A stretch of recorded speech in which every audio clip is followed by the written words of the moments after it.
हाँ जी, लास्ट में कहाँ तक? बाणगंगा डायग्राम बना लिया था।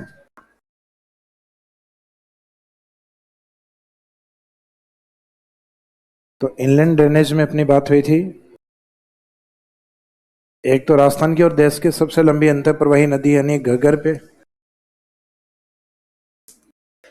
एक मुख्यतः सीकर से और चूरू की सीमा की ओर जाने वाली कांतली, एक जयपुर सेवर हिल से लेकर गुड़गांव की ओर जाने वाली साबी या नाला ऑफ नजफगढ़, और जयपुर की ओर बैराट पहाड़ियों से लेकर भरतपुर के अजान डैम तक, जिसका आगे का जो पार्ट है वो यमुना से कनेक्ट हुआ करता था।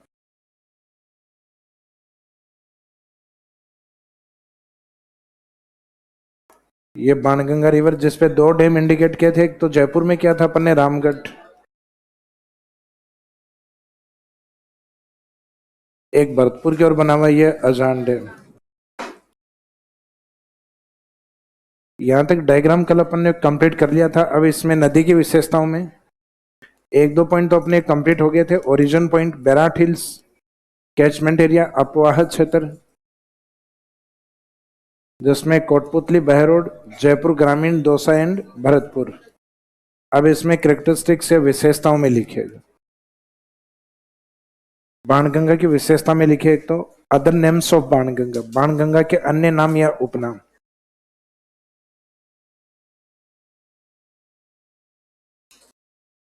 Other names of Banganga, Banganga के उपनाम या अन्य नाम।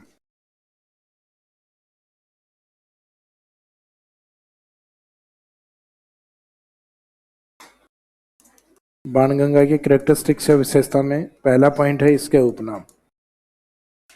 तो उपनाम में एक तो जिनके द्वारा बाण चलाई गई यानी अर्जुन, अर्जुन की गंगा।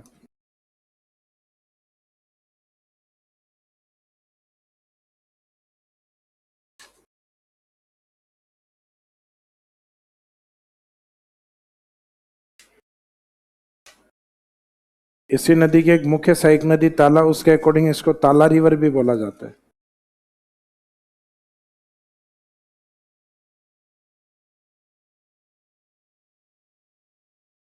और मुख्य नदी में गिरने से पहले समाप्त होने के कारण इसको कहा जाता है रुंडित नदी।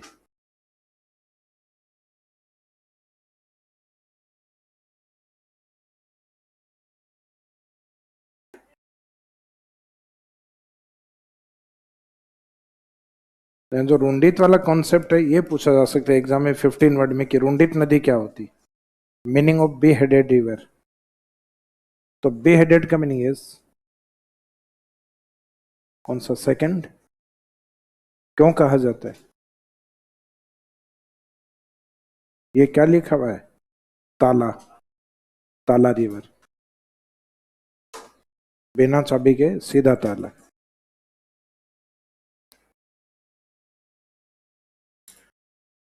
तो इसमें ताला रिवर, रुंडित नदी, कल मैंने आपको मीनिंग बताया था कि वो ट्रिब्यूटरीज, वो सहायक नदियां जो वर्तमान में अपनी मुख्य नदी में गिरने से पहले समाप्त हो जाती है, यानी पीछे हटने वाली नदी को कहा जाता है बी हेडेड रिवर।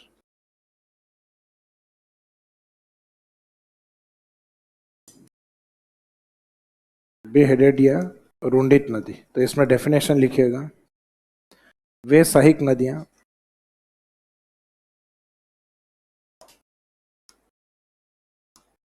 वे सहायक नदियां जो मुख्य नदी में गिरने से पहले समाप्त होती, वे सहायक नदियां जो मुख्य नदी में गिरने से पहले समाप्त होती हैं। दोस ट्रिब्यूटरीज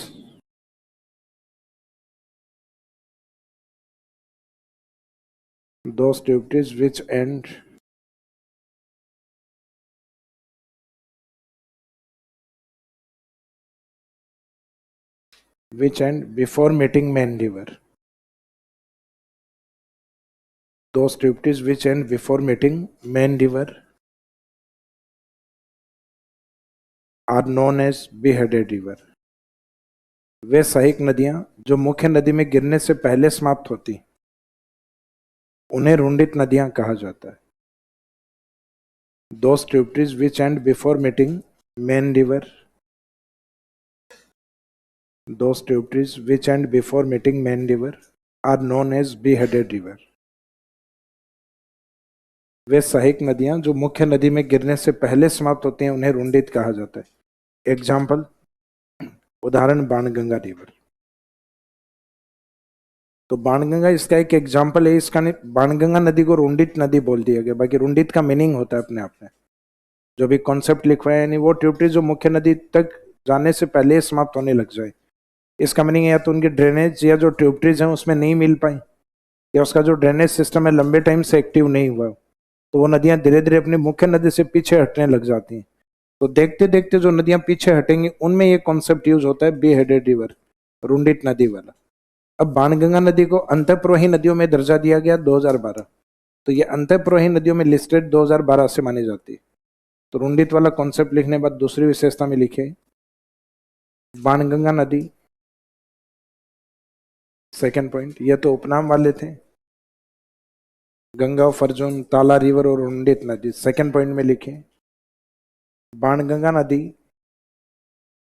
को 2012 में अंतःप्रवाही नदियों में शामिल किया गया।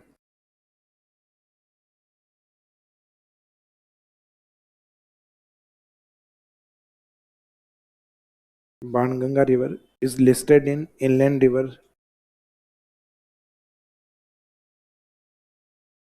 since 2012. Banganga River is listed in inland rivers since 2012. Banganga नदी को 2012 में या 2012 से अंतःप्रवाही नदी में शामिल किया गया। इसका मीनिंग पहले पार्ट किसका था? यमुना में जाने के कारण बे ऑफ बंगाल का पार्ट बीओबी रिवर में काउंट होती थी, और 2012 के बाद ये काउंट होती है इनलैंड रिवर में, अंतःप्रवाही नदियों। फिर नेक्स्ट अगली विशेषता में लिखे पॉइंट नंबर 3,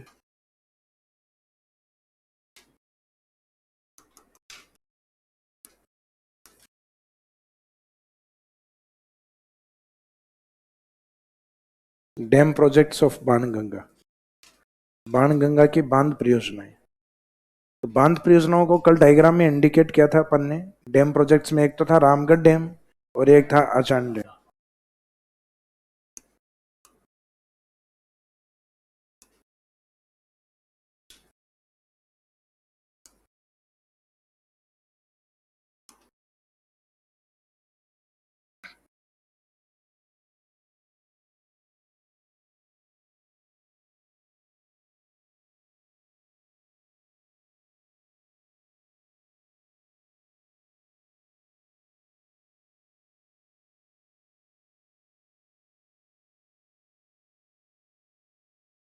रामगढ़ में लिखिए जयपुर ग्रामीण, और दूसरा है अजान डैम। अजान डैम वाला पार्ट कहां पर है? केवलादेव।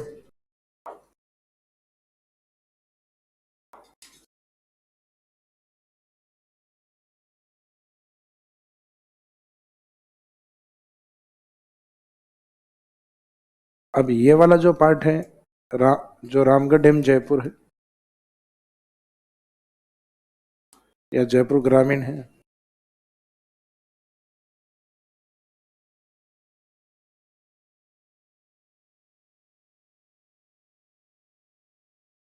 इसे इसरदा बांध कहां पर है? सवाई माधोपुर।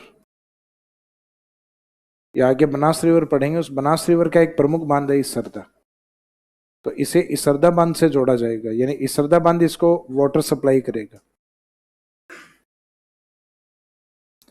तो इसमें रामगढ़ डैम के जस्ट नीचे लिखेगा इसे इसरदा बांध से जोड़ा जाएगा या इसे इसरदा बांध से जलापूर्ति की जाएगी।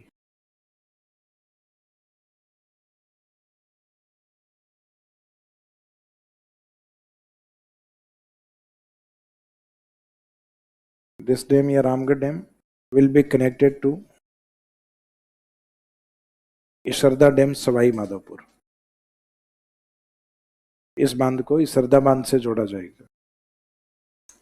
और इस साइड में जो केवलादेव में स्थित अजान डैम है, इसमें जलापूर्ति जो की जाती है, इसको दो लिंक मिले हुए, एक तो यमुना की ओर से, यमुना लिंक नहर, और एक सप्लाई गंभीर के और उसकी सहायक नदियों पर एक डैम बना हुआ है पांचना, पांचना बांध। पांचना बांध कहाँ स्थित है? करौली,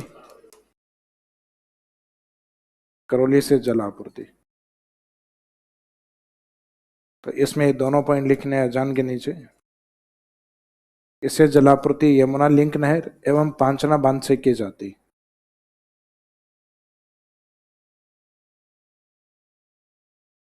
अजान dam receives water from Yamuna Link Canal. Ajan Dam receives water from Yamuna Link Canal and Panchna Dam. Panchna dam Karauli. इन दोनों में से फर्स्ट वाले को राइट टिक कर दीजिए, यमुना लिंक नहर, क्योंकि वर्तमान में यहां से वाटर सप्लाई यमुना लिंक से बंद कर किया जाता है, तब पांचना से स्टार्ट होता है। तो पहले पांचना से सप्लाई थी, अभी बंद कर रखी है, अभी Yamuna link canal start.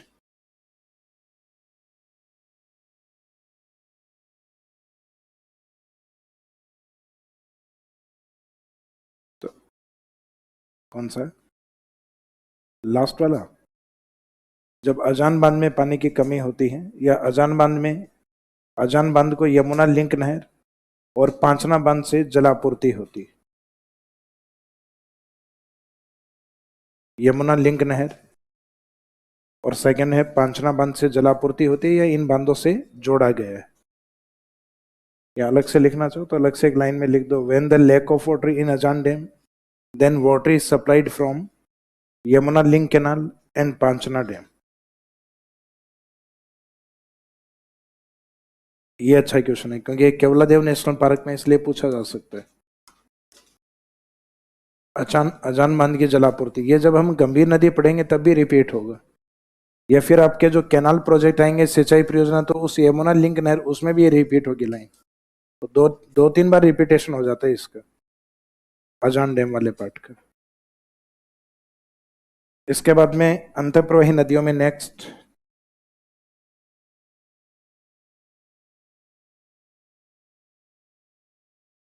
Rajasthan के जो पूर्वी भाग में है, जैसे जयपुर से ये भरतपुर की ओर जाने वाली जो नदी थी बाणगंगा, पहले इस साइड में अलवर से और दिल्ली की ओर जाने वाली कौन सी थी? साबी, और ये भरतपुर की ओर जाने वाली बाणगंगा। अब एक नदी का कैचमेंट एरिया जो इन दोनों के बीच में, अलवर से भरतपुर के बीच में, तो अलवर की उदयनाथ पहाड़ियों की ओर से, यहाँ मैंने नाथ के नाम से कुछ पहाड़ियां करवाई थी आपको, हर्षनाथ हिल्स और उदयनाथ। तो उदयनाथ से ये मुख्यतः भरतपुर की ओर आके ये समाप्त होती है। इस नदी का नाम है रूपा रेल, और यहाँ भरतपुर में इसके ऊपर एक झील बनी हुई है जिसका नाम क्या है? मोती लेक या मोती झील। तो नेक्स्ट हेडिंग में लीजिए,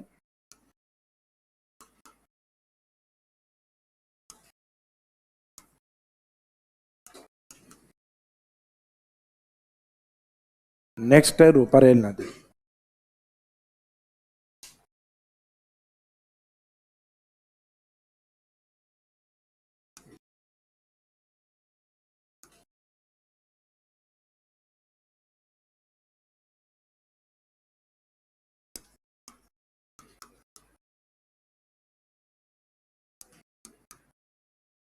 इसके उद्गम में लिखे उदयनाथ हिल्स,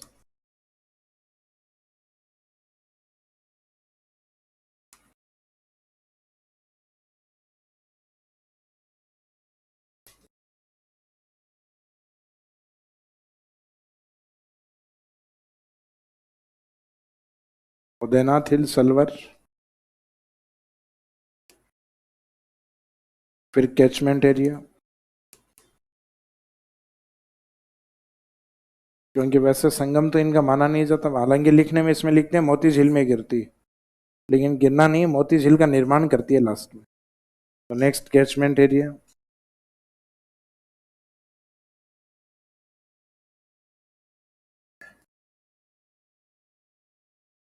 कैचमेंट एरिया में आता है। एनसीआर वाले जो जिले हैं, एक तो अलवर ए और एक बी भरतपुर, तो ये ए से बी तक जाती है, ए से अलवर और बी से भरतपुर।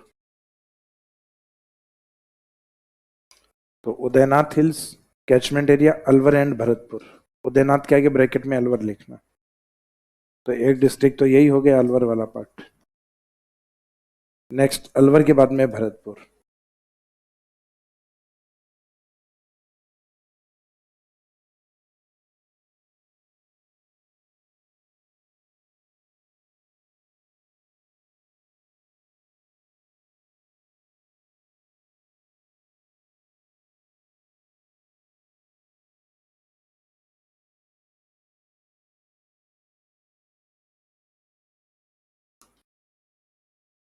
उदयनाथ हिल्स अलवर, यहां से इस नदी का प्रवाह इस साइड में भरतपुर की तरफ, भरतपुर की ओर जहां इसका पानी रुकता है वहां बनी हुई है भरतपुर की लाइफ लाइन जिसको कहा जाता है, यानी मोती झील। भरतपुर में इसका जो पानी है मुख्यतः सिंचाई में यूज होता है, तो सिंचाई में यूज होने के कारण इसको नाम दिया गया life line of Bharatpur, Bharatpur की जीवन रेखा। यहां से फिर एक लिंक दिया गया है जो राजस्थान में उस फोर्ट की ओर जाते हैं जिसको आज तक जीता नहीं गया, लोहागढ़ या विजयगढ़ या अजयगढ़। इस फोर्ट या दुर्ग के चारों ओर पानी डाला जाता था इस वाले लिंक से, मोती झील से लेके। इस लिंक को नाम दिया गया सुजान गंगा। कौन सी जान? सुजान। और ये वाला पार्ट अपना लोहागढ़। तो लोहागढ़ से भी संबंध है इनडायरेक्ट तरीके से, यानी इससे एक लिंक कैनाल जोड़ी गई है, यानी एक लिंक या एक चैनल है। तो सुजान गंगा क्या है? तो Sujan Ganga it's a link और channel which connects from Moti Jheel to Lohagarh, जो मोती झील को लोहागढ़ से जोड़ता है।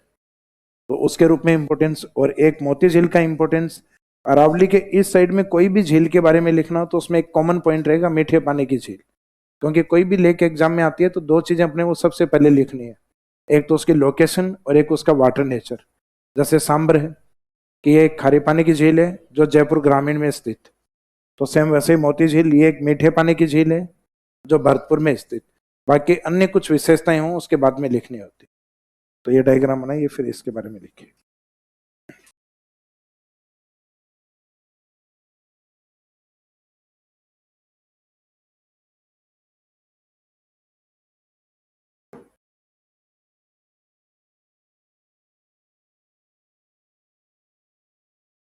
क्या चीज? नील हरित चावल इसी में, मोती झील में, जिनको निकाल के नाइट्रेट फर्टिलाइजर्स बनाए जाते हैं, उर्वरक बनाया जाता है। लिखवाएंगे इसमें थ्योरी।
अब इसमें विशेषताओं में 2 पॉइंट हैं, एक तो मोती झील मोती लेक वाला पॉइंट और एक दूसरा है सुजान गंगा पॉइंट।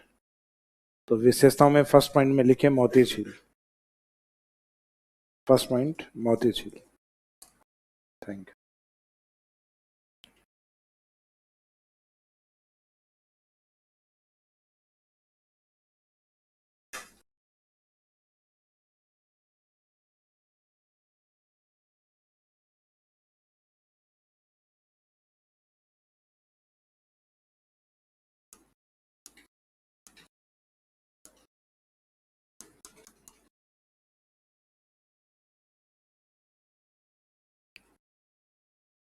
तो मोती झील में एक तो इसके लोकेशन और लोकेशन के साथ किस प्रकार की झील है, मीठे पानी की झील। तो इसके विशेषता में लिखिएगा यह एक मीठे पानी की झील है जो भरतपुर में स्थित।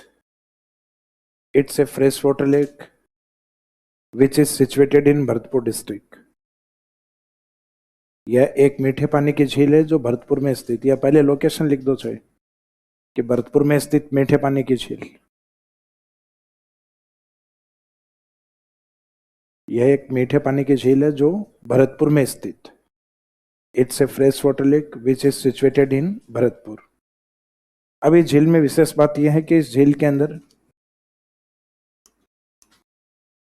नील हरित शैवाल अधिक पाए जाते हैं।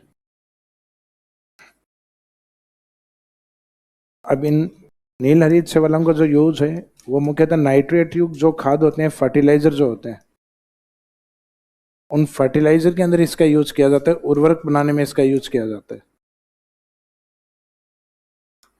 तो नेक्स्ट पॉइंट में लिखिएगा इसी में, इस झील में नील हरित शैवाल अधिक पाए जाते हैं।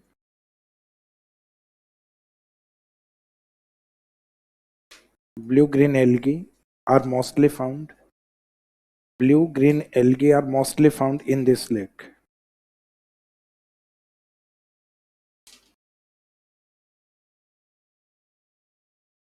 इस झील में नील हरित शैवाल अधिक पाए जाते हैं।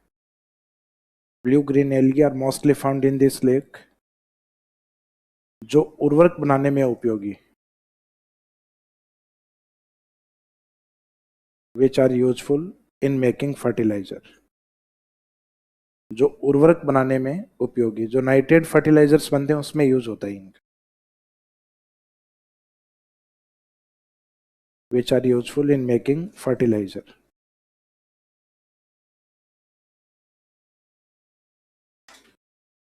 तो ये पॉइंट आता है कई बार, नील हरित शैवाल राजस्थान की किस झील में अधिक मिलते हैं, मोती झील में। सेकंड पॉइंट लिखिए सुजान गंगा।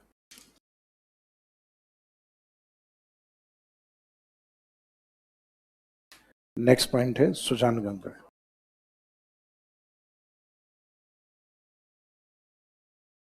नहीं, नील हरित शैवाल तो बहुत सारी झीलों में, सबसे ज्यादा ये इसमें होता है भाई। नील हरित शैवाल तो आप अपने पानी की टंकी होती है, शैवाल वहीं पे भी होते हैं। हाँ, इसमें सबसे ज्यादा होते हैं। यस, क्या चीज, कहां से क्वेश्चन, कहां से? हाँ हाँ, प्रदूषित शैवालों के कारण प्रदूषित थोड़ी ना होती है, शैवाल तो फ्रेश वाटर में भी होते हैं। नहीं, शैवाल अलग अलग प्रकार के होते हैं ना भाई। शैवाल कुछ गंदगी को खाने वाले शैवाल भी होते हैं, कई झीलों में तो डाले जाते हैं सफाई के लिए। नहीं, जैसे अपने पानी वाली टंकी जो होती है उसके पास में भी तो होते हैं एल्गीज। तो प्रदूषण को बढ़ाते नहीं है हर जगह। एल्गी एल्गी की तो रॉक्स भी होती हैं, चट्टाने भी बनती है। राजस्थान में कई जगह ऐसी चट्टाने भी हैं, जैसे उदयपुर और चित्तौड़ के पास में, हालांकि वो समुद्री शैवालों से बनी हुई हैं।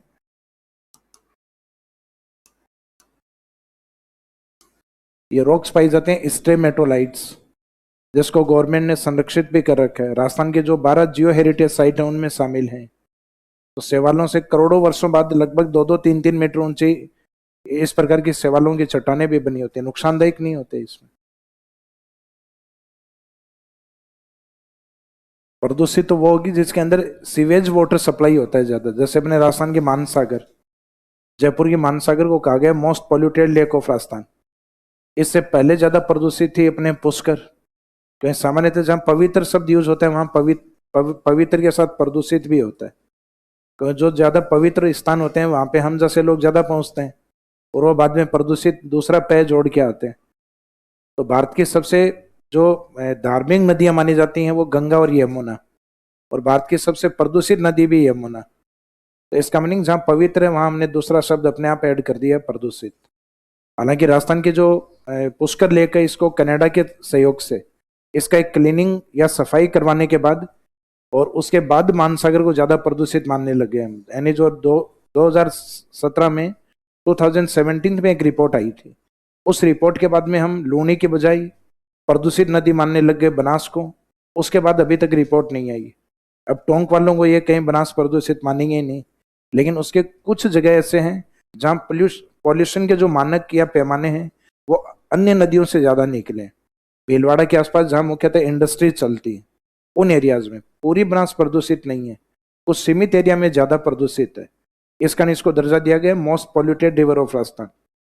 जब ये वैसे देखें टोटल रिवर में, तो शायद लूनी का टोटल एरिया और चंबल का टोटल एरिया जितना प्रदूषित है उतना बनास का प्रदूषित है भी नहीं। इसमें तो मुख्य जो मेन कार्य है वो ग्रेवल का काम ज्यादा होता है। हालांकि भीलवाड़ा के आसपास अदर इंडस्ट्रीज भी हैं। अच्छा, इसमें नेक्स्ट पॉइंट है अपना सुजान गंगा। सुजान गंगा वाला पॉइंट है, डायग्राम में देखा था अपन ने। सुजान गंगा क्या है? तो यह एक लिंक या चैनल है।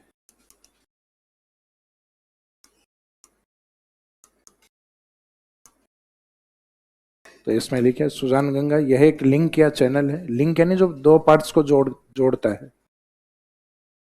इट्स ए लिंक और चैनल which connects from Motiঝিल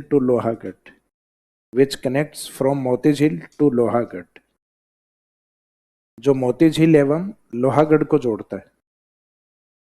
यह एक लिंक या चैनल है जो मोतीझील एवं लोहागढ़ को जोड़ती है। लिंक या चैनल है जो मोतीझील एवं लोहागढ़ को जोड़ता है। तो इसको एक चैनल के रूप में लिया हुआ। चैनल का मीनिंग जो दो पार्ट्स को कनेक्ट करे वो।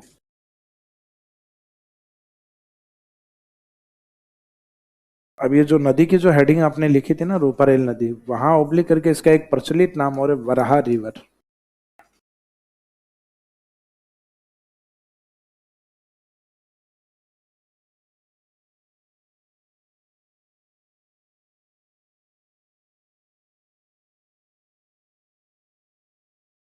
वराहा नदी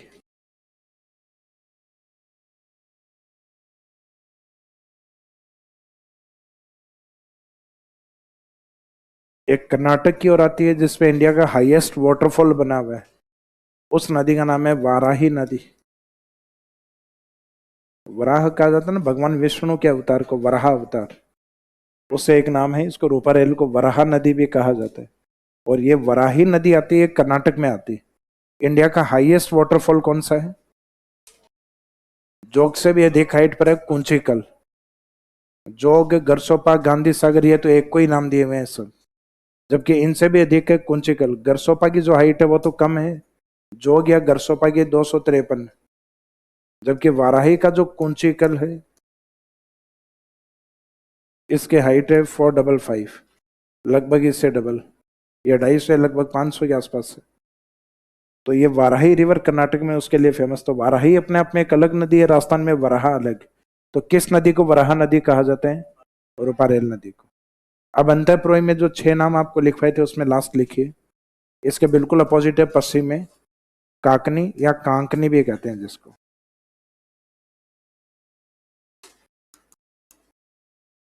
काकनी, या इसी पे बिंदी लगाते हैं, कांकनी, काकनी रिवर।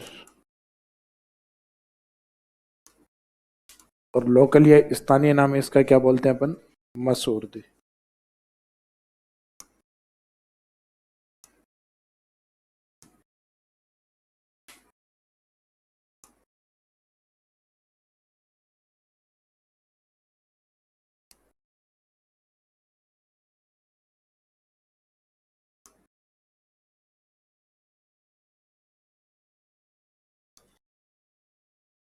कांकने और मसूरदी। ये सब ज्यादा इंपॉर्टेंट। राजस्थान की किस नदी को मसूरदी कहा जाता है? कांकनी या काकनी रिवर को?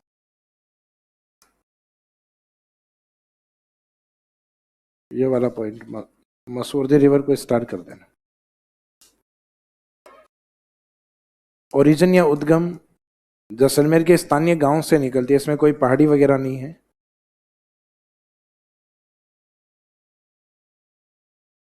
जैसलमेर का एक विलेज है कोटरी विलेज, कोटरी गांव।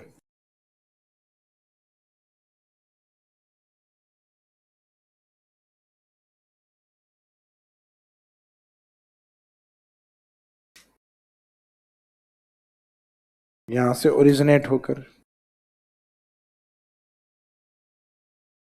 वो कहते हैं जैसलमेर वाले एरिया में, यानी जो ड्यून्स वाले जो एरिया उन क्षेत्रों में बहते हुए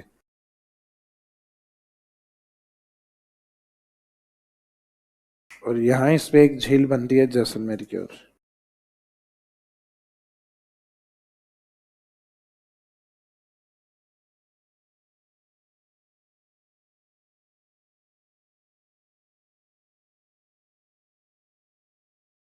ये वाला जो वाटर यूनिट है ये आता है इसमें बुझ झील। हालांकि अब तो बुझ में आने से पहले ही बुझ जाती है, खुद पहले ही समाप्त हो जाती है।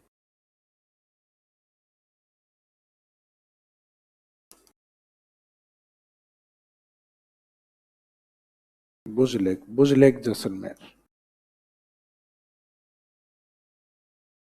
अब ये नदी के ऊपर बनी हुई है इस साइड में पश्चिमी राजस्थान में, और जिसमें माइकासिस चट्टानें ज्यादा डीप में है, इस कारण इसमें सैलिनिटी का इफेक्ट नहीं होता।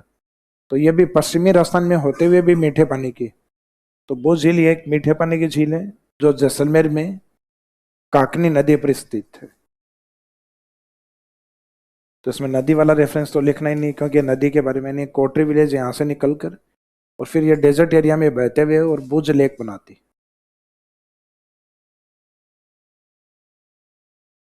जब बारिश होती है तब किताबों में ही निकलती है, धरातल पे है नहीं, समाप्त है। जब एक राजस्थान की अंतर प्रवाही नदी इंपॉर्टेंट कांतली रिवर है, जिसको मैंने आज तक बचपन से नहीं देखा है, और मैंने लगभग 35-36 श्रावण महीने पार कर लिए। नहीं, कभी एक्टिव ही नहीं होती। कभी कभार बहुत तेज पानी आ गया, खंडेला की पहाड़ियों से नाला निकलेगा, थोड़ी देर बाद समाप्त हो जाएगा।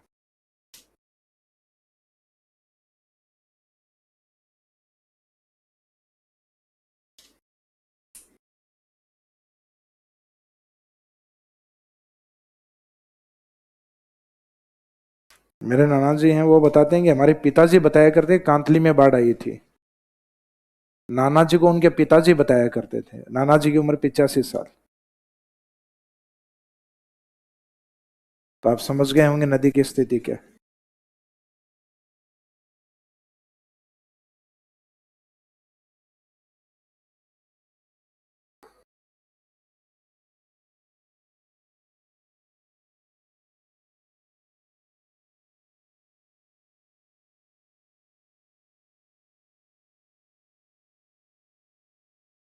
भूज झील के बारे में नीचे एक लाइन लिख दीजिए। यह मीठे पानी की झील, यह मीठे पानी की झील है जो जैसलमेर में स्थित। It's a fresh water lake which is situated in Jaisalmer.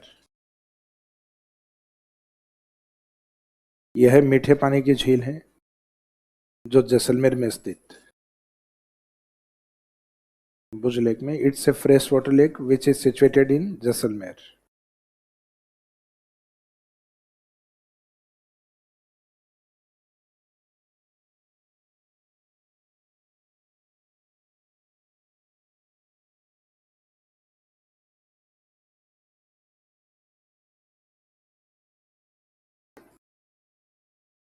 अपने कुछ गाइड वगैरह वो यूज करते हैं कि इस नदी की लंबाई 27 किलोमीटर है और ये राजस्थान की सबसे छोटी नदी।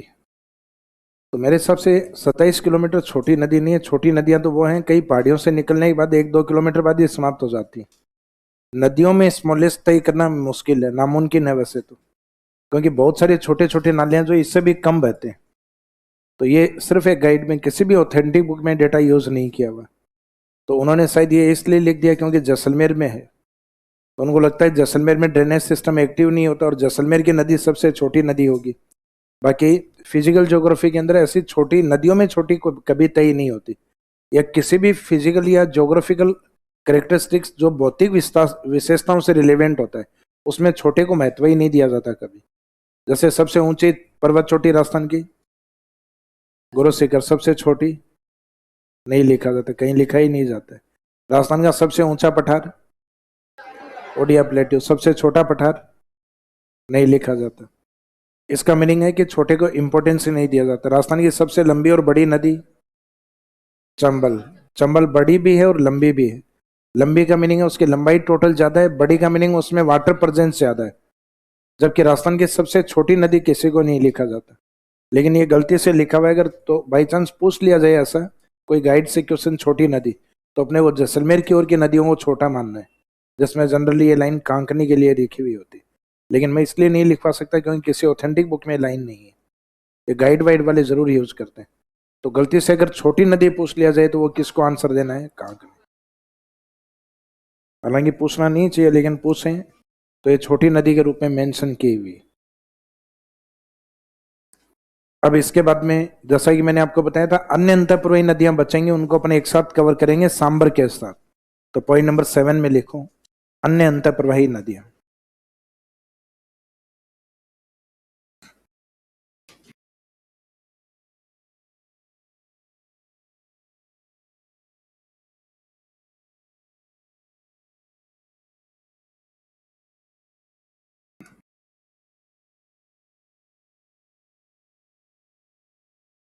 अन्य अंतःप्रवाही नदियां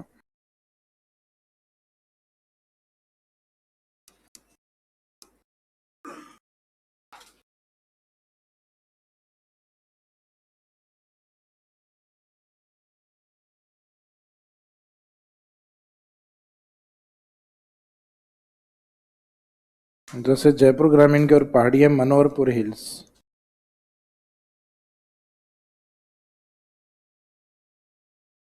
तो मनोहरपुर में से ही एक नदी निकलती है मेंथा।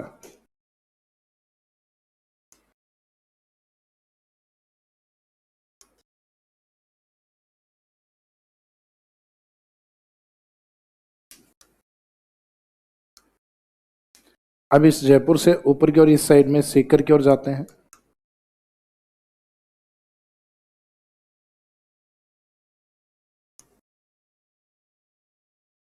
सीकर की ओर ये है खंडेल नदी।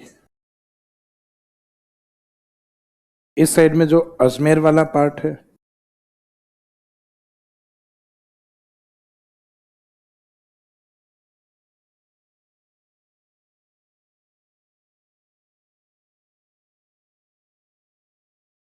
यहां से आने वाली नदी का नाम है रूपनगढ़, जो कि सांबर में आती है।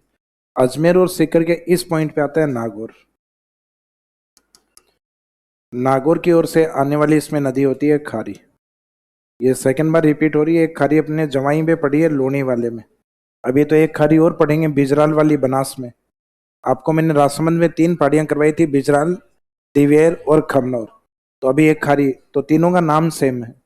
तो 3 नदियां हैं खारी, तीनों तीनों ड्रेनेज सिस्टम में है, अरेबियन सी में, इनलैंड में और बे ऑफ बंगाल रिवर में। तो सिर्फ खारी शब्द आता है तो हम डिसाइड ही नहीं कर पाएंगे, तो इन तीनों का नाम एक जैसा ही है। तो उसमें इंडिकेट या तो ये किया जाए ओरिजिन पॉइंट क्या है या फिर डिस्चार्ज पॉइंट क्या है, नदी कहाँ से निकलती है या कहाँ समाप्त होती है। अगर सिरोही से निकलती है और जवाई नदी में समाप्त है तो इसका मीनिंग अरब सागर। नागौर से स्टार्ट होती है या सांबर में जाती है तो इनलैंड में काउंट होगी, या बिजराल हिल से निकलकर बनास में जाती है। तो कोई भी एक पॉइंट अगर बता दिया जाए ओरिजिन या डिस्चार्ज, तब हम तय कर देंगे नदी किसका पार्ट। लेकिन सिर्फ खारी शब्द आए तो खारी तो तीनों में होगी। अब नागौर से एक भाग अलग हुआ डीडवाना कुचामन, जिसमें एक तहसील आती है नावा। नावा वाले एरिया से इसमें जाके तुरंत मिलने वाली का नाम है तुरतमती। जो तुरंत मिलेगी, तुरंत यानी अचानक, यानी जल्दी जो मिलेगी उसको हम क्या बोलेंगे? तुरतमती। तो नाम तुरतमती, तुरंतमती नहीं है, तुरतमती।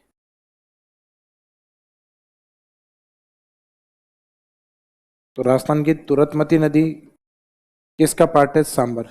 तो सांबर का निर्माण इन 5 नदियों से मिलकर होता है। अब सांबर के चारों ओर जो डिस्ट्रिक्ट आप देखोगे उनमें सबसे मेन डिस्ट्रिक्ट कौन सा है? सबसे मेन है जयपुर। जयपुर कैपिटल है राजस्थान की, तो सबसे मेन है, वहां से आती है मेंथा। जो मेन है वहां से मेंथा। और जो अंग्रेजों का गढ़ रहा हुआ है अजमेर, अंग्रेजों ने शासन अजमेर की ओर से किया, तो अंग्रेजों के गढ़ की ओर से रूपनगढ़। राजस्थान में खारे पानी की झील किस ओर है? नागौर डीडवाना की ओर। इसका मीनिंग वहां से आने वाली का नाम खारी।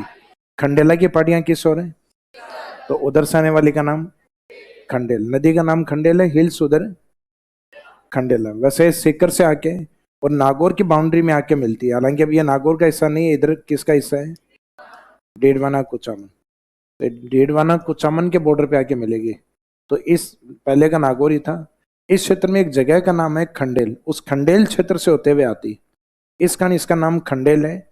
इसका सीकर के खंडेला से कोई लेना देना नहीं है, लेकिन फिर भी आप तो ये याद रखो, सीकर के खंडेला की पहाड़ियां और उधर से आने वाली का नाम क्या है? खंडेल। तो ओरिजिन पॉइंट अपने को पता है, खंडेला किसके लिए फेमस है? कांतली के लिए। और इसका नाम खंडेल है, पहाड़ियां खंडेला नहीं, सीकर की पहाड़ियां या अरावली हिल्स। और फिर इसके जो नजदीक है, जो तुरंत मिलेगी, उसका नाम क्या है? तुरतमती। ये आती है नावा से। नावा भी इसी का ही पार्ट है, डीडवाना कुचामन का ही पार्ट। और जहाँ खारे पानी की झीलें नागौर की ओर, वहां से आने वाली का नाम खारी। तो इसके चारों ओर जो मेन जिला जयपुर है, तो वहां से आने वाली मेन था। अंग्रेजों के गढ़ यानी अजमेर से रूपनगढ़। सीकर के खंडेला की ओर से खंडेल। खारे पानी की झील जिस ओर है नागौर, उधर से आने वाली खारी। और तुरंत मिलने वाली तुरतमती। तुरतमती के अलावा इसमें एक बोला जाता है बांडी का नाला। तो कहा जाता है नाले इसमें लगभग कुछ जगह बांडी का नाला दिया हुआ है, बाकी कहा जाता है नाले इस झील में लगभग 19 के आसपास मिलते हैं। और 5 इसमें नदियां। तो इसमें नदियों की काउंटिंग है वो पूछी जाती। एक दो बार एग्जाम में पूछा हुआ है सांबर का निर्माण कितनी नदियों से हुआ है? तो 5 नदियों से। एक आधी बार एग्जाम में क्या, इनमें से 3 ऑप्शन दिए और एक ऑप्शन गलत लिख दिया। और हालांकि गलत वाला जो ऑप्शन है वो इतना इजी लिखा गया है कि देख के आराम से पता लगता है कि सांबर के निर्माण में किस नदी का योगदान नहीं है। मेंथा रिवर, खारी नदी, खंडेल रिवर और कांतली नदी। कांतली बिल्कुल अपोजिट जाती है, सीकर से झुंझुनू और चूरू के बॉर्डर पे जाके समाप्त हो जाती। तो इसमें ये अन्य अंतःप्रवाही नदियों के नाम, क्योंकि सब नदियां मिलकर सांबर का निर्माण करती हैं, तो ना तो ये किसी बड़ी नदी से मिलती हैं, ना किसी सागर के पास जाती हैं, तो ये आके इनलैंड हो जाती हैं यहाँ सांबर में। तो इसमें सीकर के चारों ओर ये नदियां लिख दीजिए। खंडेल,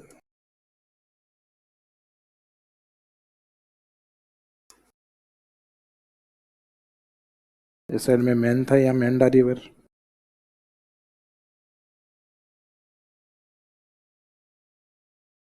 रूपनगढ़, अजमेर रूपनगढ़, जहाँ पे कुछ समय पहले जो मेगा एग्रो फूड पार्क भी लगाया गया था। फूड पार्क होते हैं जहाँ फूड से रिलेवेंट इंडस्ट्रीज बनाई जाती हैं। यहाँ नावा से निकलने वाली तुरतमती, तुरंत मिलेगी वो तुरतमती। नागौर वाली का नाम है खारी, और बीच में इंडिकेट कर दीजिए सांबर।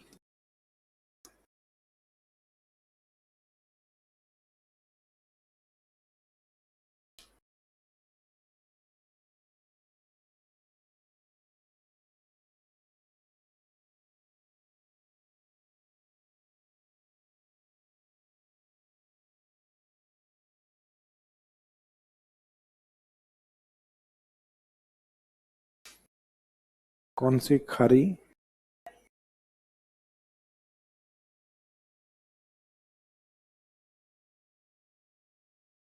इनमें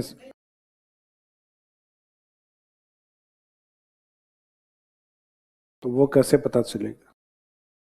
तो इनमें से कोई नहीं, जो ऐसा ऑप्शन हो वो आंसर हो। तुरतमती तो मिलती है, खारी माननी।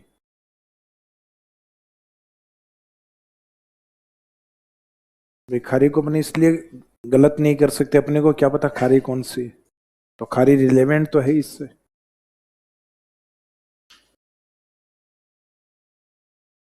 और इनके ओरिजिन पॉइंट लिख के दिया जाए कि सांबर में कौन सी नदी नहीं आती। सीकर की खंडेल, जयपुर के मेंथा, सिरोही की खारी, तब गलत है फिर खारी, क्योंकि जो सांबर में आती है वो नागौर की खारी है, ना कि सिरोही। सिरोही की खाड़ी जवाई में जाती है यानी अरब सागर का पार्ट, या बिजराल की खाड़ी लिखे तो भी गलत, क्योंकि बिजराल की खाड़ी जाएगी बनास में यानी बंगाल की खाड़ी में।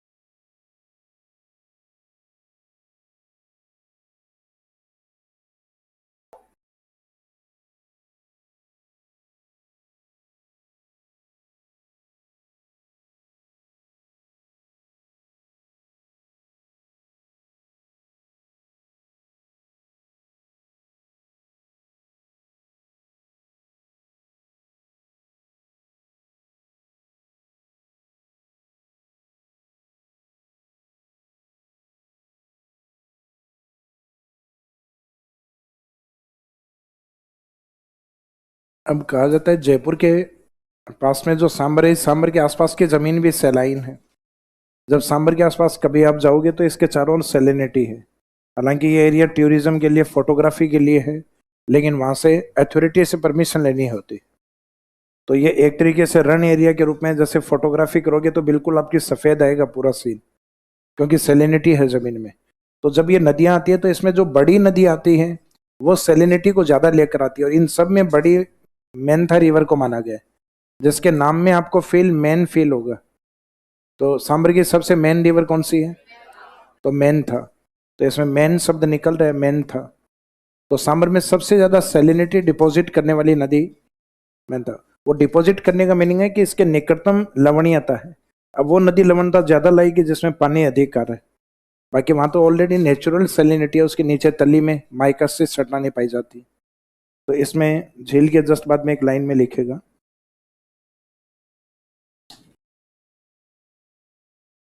सांबर में सर्वाधिक लवणता लाने वाली नदी या सर्वाधिक लवणता जमा करने वाली नदी मेंथा।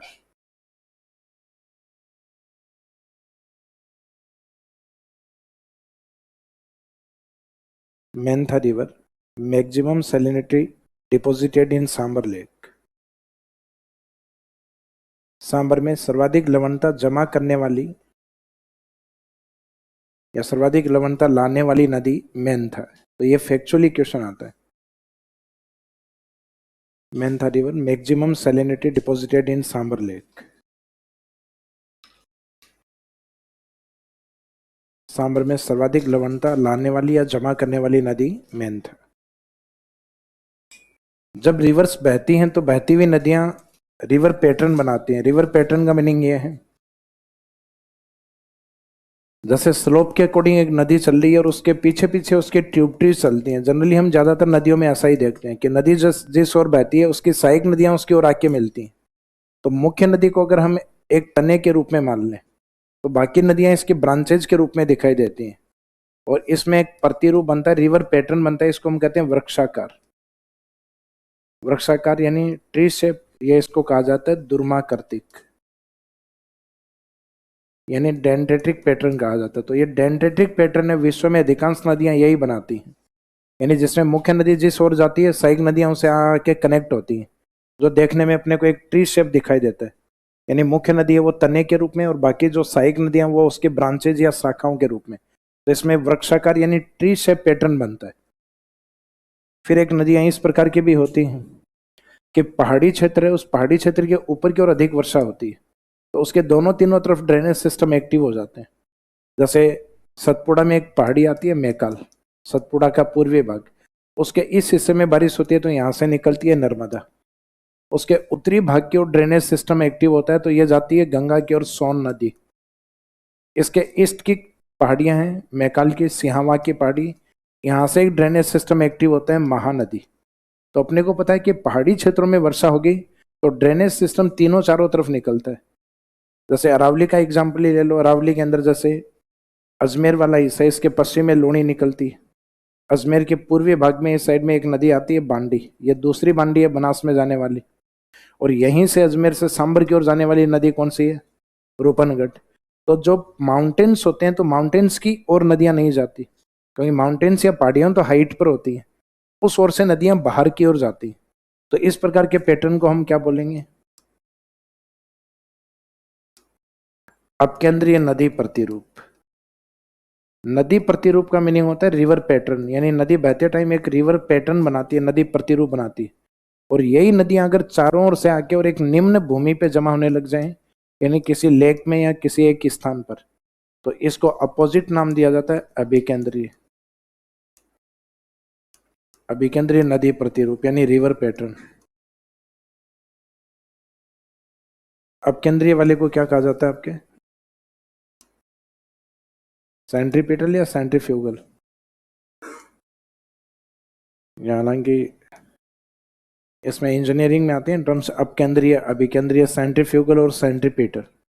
तो ये जो बाहर की ओर जो नदियां जाती हैं सेंटर से बाहर, इसे सेंट्रीफ्यूगल कहा जाता है। और बाहर से और केंद्र पे आके मिलते हैं, इसे सेंट्रीपिटल कहा जाता है। तो सांबर झील को एग्जाम्पल माना जाता है अभिकेंद्रीय नदी प्रतिरूप। तो Sambhar lake is an example of centripetal river pattern. कुछ नदियां होती हैं जो माउंटेन्स के कारण, जैसे विंध्यन माउंटेन है, उसके नीचे सतपुड़ा है। अब यहाँ से सतपुड़ा का जो पूर्वी भाग है मैकाल, यहाँ से नर्मदा, और इसी सतपुड़ा के नीचे से एक नदी निकलती है तापी। इन माउंटेन्स के कारण ये दोनों नदियां एक दूसरे के पैरेलल चलती हैं, तो ये बनता है पैरेलल रिवर पैटर्न। और भारत का वेस्टर्न घाट है, उस वेस्टर्न घाट के बाद समुद्र की दूरी ज्यादा नहीं है, तो ये जो नदियां वेस्टर्न घाट से निकलने वाली, इनमें सेडिमेंट ज्यादा नहीं होती, इस कारण ये स्ट्रेट सीधी बहती है। क्योंकि नदी में जब तक मिट्टी या सेडिमेंट ज्यादा नहीं होंगे, नदी विसर्पण या मियांडर नहीं करती। क्योंकि कोई भी व्यक्ति लहराते हुए तब चलेगा जब उसके सिर के ऊपर 70-80 किलो रख दोगे। 5 किलो लिए हुए तो वो बिल्कुल सरपट चलेगा सीधा। तो सेम नदियों में भी कंडीशन यही होती है भाई, उसमें सेडिमेंट आप कचरा जितना ज्यादा डाल दोगे मिट्टी, तो नदियां विसर्पण उतना ज्यादा करने लग जाएंगी, क्योंकि उसमें जगह जगह मिट्टी जमा होने लग जाएगी। तो पानी जो है वो इस तरीके से सर्पिलाकार रूप में मिट्टी को काटता हुआ बढ़ेगा आगे। इसी कारण नदियां जिगजैग होती हैं सेडिमेंट होने के कारण। और जिन नदियों में सेडिमेंट नहीं होती, मिट्टी नहीं होती, वो पानी बिल्कुल सीधा जाता है। जैसे अपने घर से बारिश का जो पानी होता है ना, जिसमें अवसाद कम होते हैं, तो पानी काटते हुए सीधी नाली बनाता है। तो पश्चिमी घाट की नदियां हैं, वो कहा जाता है पैरेलल रिवर पैटर्न बनाते हैं सीधी की सीधी, क्योंकि इनमें ट्यूबट्रीज नहीं होती। जैसे बारिश हुआ, तेज पानी, तेज गति से छोटी छोटी नदियां निकलती हैं अपने अरेबियन सी की ओर। तो भारत के पश्चिमी घाट, वेस्टर्न घाट के पश्चिम का ड्रेनेज सिस्टम किस प्रकार का है? पैरेलल रिवर पैटर्न, समानांतर नदी प्रतिरूप। माउंटेन के चारों ओर, तो माउंटेन के चारों ओर किस प्रकार का पैटर्न होता है? सेंट्रीफ्यूगल, अपकेंद्रीय। किसी झील के अंदर बनने वाला रिवर पैटर्न, तो झील में चारों ओर से आके पानी मिलता है, ये होता है सेंट्रीपिटल। तो इसमें सांबर में एक लाइन और लिखी लास्ट में, ये नोट में लिख दीजिएगा। सांबर झील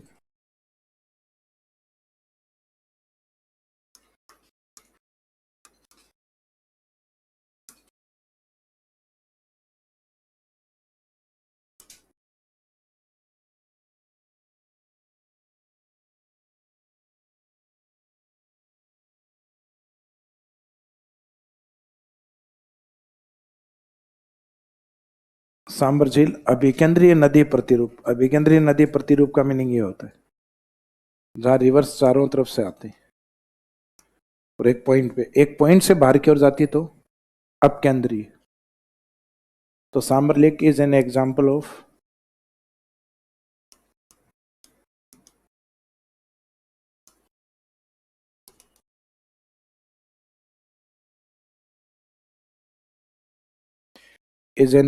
of centripetal river pattern. Centripetal क्या होता है, ब्रैकेट में उस तरीके से डायग्राम इंडिकेट कर दें, नदियां चारों ओर से एक पॉइंट पे दिखानी, एक पॉइंट से नदियां बाहर की ओर निकलती तो अपोजिट होता है अपकेंद्रीय। अप का मीनिंग होता है दूर जाना, और केंद्र से दूर जाने का मीनिंग अपकेंद्र।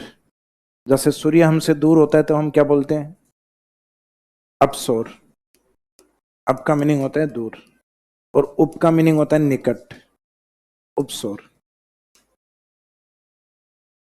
जो एपीहीलियन और पेरीहीलियन कंडीशन होती है ना, सूर्य का दूर होना और निकट होना, जब दूर है एपीहीलियन अपसौर, और निकट है पेरीहीलियन उपसौर। जैसे कोई दूर नगर है, जयपुर से जैसे दिल्ली है, तो दिल्ली अपने लिए क्या है? अपनगर है। अजमेर है वो क्या है, उपनगर है। निकट है अजमेर, भाई दिल्ली लगभग 300 350 किलोमीटर है, अजमेर लगभग 100 120 किलोमीटर। तो अजमेर अपने निकट है, तो ये उपनगर के रूप में यानी निकट होने के कारण। और एक दूर है, इसका मीनिंग वो अपनगर। तो कई बार कुछ नगरों से पहले भी ये शब्द लगते हैं अपनगर, तो जैसे ही अप लगता है तो अपने को लगता है ये मात्रा गलत आ गई शायद, क्योंकि अपना उपनगर शब्द सुना हुआ होता है, अपनगर कम सुना हुआ होता है। तो आपको लेते हैं जब एक पॉइंट से आप दूर जा रहे हो, उस सेंस में लिया जाता है। तो ये इनलैंड रिवर्स आपके कंप्लीट हो गई हैं।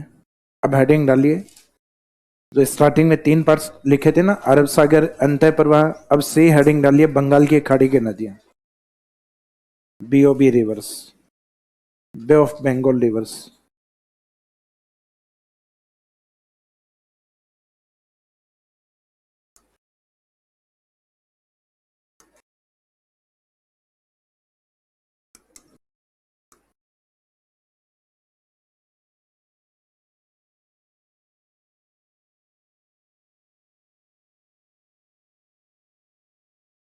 बंगाल की खाड़ी की नदियां,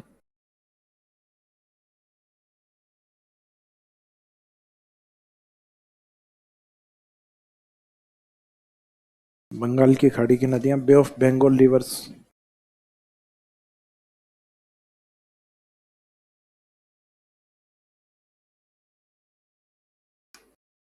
बे ऑफ बंगाल रिवर्स में सबसे इंपॉर्टेंट रिवर आती है आपके चंबल, और चंबल की सबसे लंबी सहायक नदी बनास।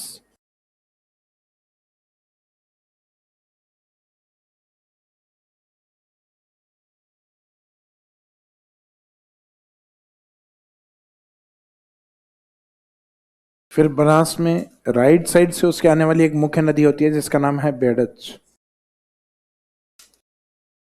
बेड़च का ही ऐतिहासिक नाम क्या होता है, आयड़।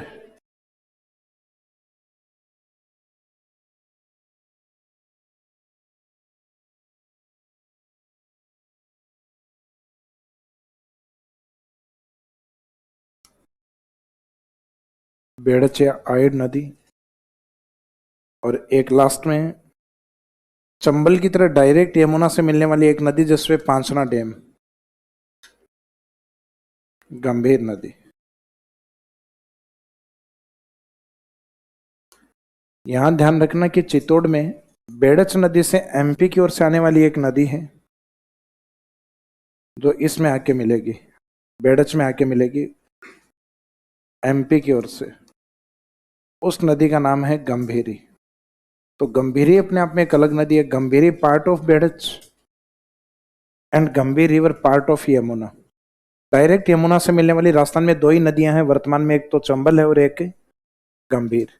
तो कई बार हिस्ट्री वाली जो बुक्स हैं उनमें गलती से ये लाइन लिखी हुई होती है कि चित्तौड़ का किला बेड़च और गंभीर के किनारे, तो गंभीर के किनारे नहीं है, गंभीरी के किनारे, गंभीरी है उसके ड्यूटी। तो ये फर्क है दोनों में, नाम देखने में एक जैसे लगते हैं दोनों, एक गंभीर लेकिन दूसरा गंभीर नहीं, गंभीरी। तो इसमें एक साइन इधर एमपी से इस साइड में इंडिकेट कर देना, हालांकि नदी करवाएंगे उसमें इंडिकेट करवाएंगे, लेकिन हेडिंग देख के समझ में आ जाना चाहिए बेड़च से रिलेवेंट गंभीरी, गंभीर तो अलग पार्ट। ये तो यहां से करौली से निकल के खुद किस ओर जाएगी, ये यमुना की ओर जाती है। तो ये करौली वाला पार्ट, ये करौली से यमुना, और वो आती है एमपी से इसमें बेड़च में,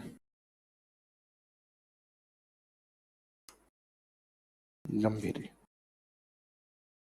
तो ये पहले ही अपने को पता होना चाहिए हेडिंग में। अब फर्स्ट हेडिंग लीजिए इसमें, चंबल रिवर, चंबल नदी।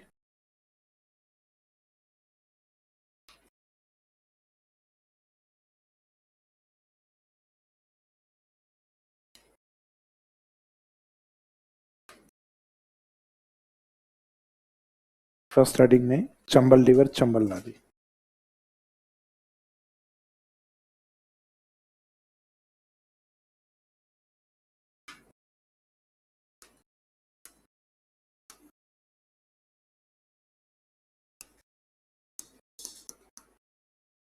चंबल का जो ओरिजिन या उद्गम है वो मध्य प्रदेश में एक हिल्स आती है जाना पाव। जाना जब जाती है हाथ में क्या लगता है, पवा, तो जाना पाव हिल्स ये आती है मध्य प्रदेश में। ब्रैकेट में लिख दीजिए, उस स्थान से निकलती है जिसको हर दिन देखते हो आप लोग, इंदौर। इंदौर में एक लोकेशन आती है महू, विंध्यन माउंटेन।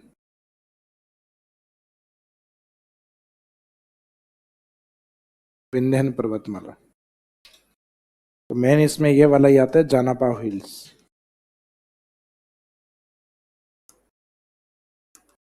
जाना पाव हिल्स मध्य प्रदेश। इंदौर जो हर दिन सुबह पोहे की रेडी पे देखने को मिलता है ना अपने को, इंदौर।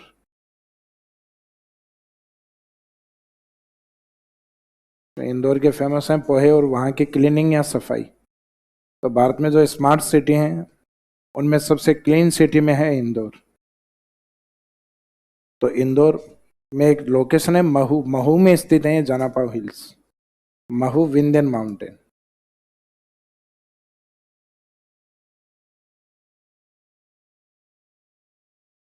तो माही में भी ऐसे बहुत सारे पॉइंट लिखे थे। तो स्टेट के तौर पे देखा जाए तो एमपी से आती है, माउंटेन से देखा जाए तो विंध्यन का पार्ट, और पहाड़ियों में है ये इंदौर जिले के महू नामक स्थान की कौन सी पहाड़ियों से, जाना पाव हिल्स।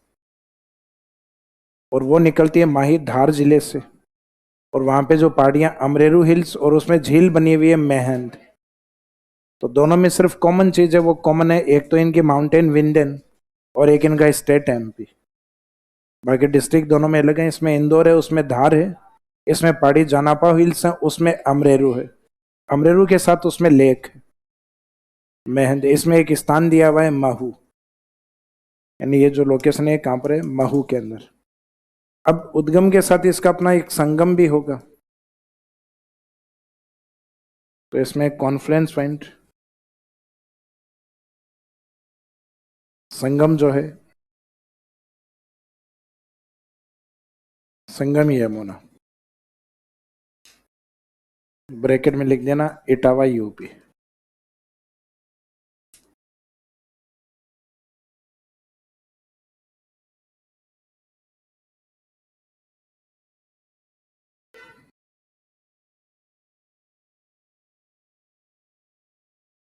उद्गम जानापा हिल्स, संगम है यमुना। यमुना क्या, ब्रैकेट में लिख दीजिए इटावा यूपी। अब ओरिजिन पॉइंट जानापा हिल्स एमपी से लेके इटावा यमुना तक, इसके जो डिस्टेंस है वो है 1051 किलोमीटर। तो नेक्स्ट में लिखेगा इन दोनों स्थानों के बीच की डिस्टेंस, मीनिंग है लेंथ ऑफ रिवर, नदी की लंबाई या चंबल की लंबाई। संगम के बाद नेक्स्ट में है लंबाई।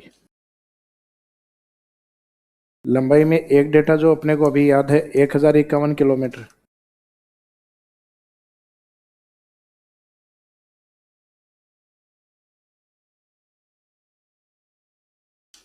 एक आता है इसमें ओल्ड डेटा, पुराना जो आंकड़े हैं उसके अकॉर्डिंग। तो ओल्ड डेटा में माना जाता है 966 किलोमीटर।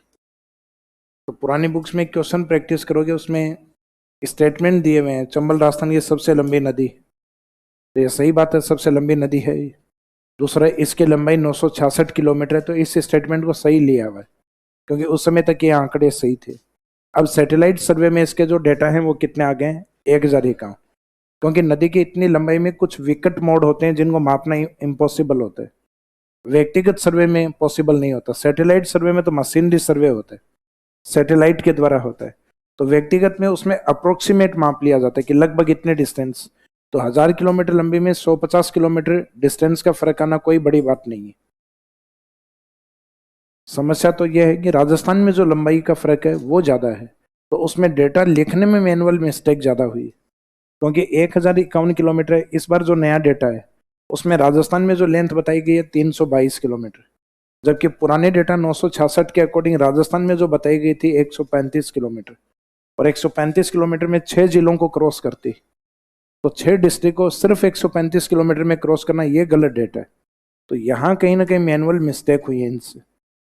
तो जो नए वाले जो डेटा है 1051 किलोमीटर, इनके अकॉर्डिंग राजस्थान में लंबाई, लेंथ इन राजस्थान,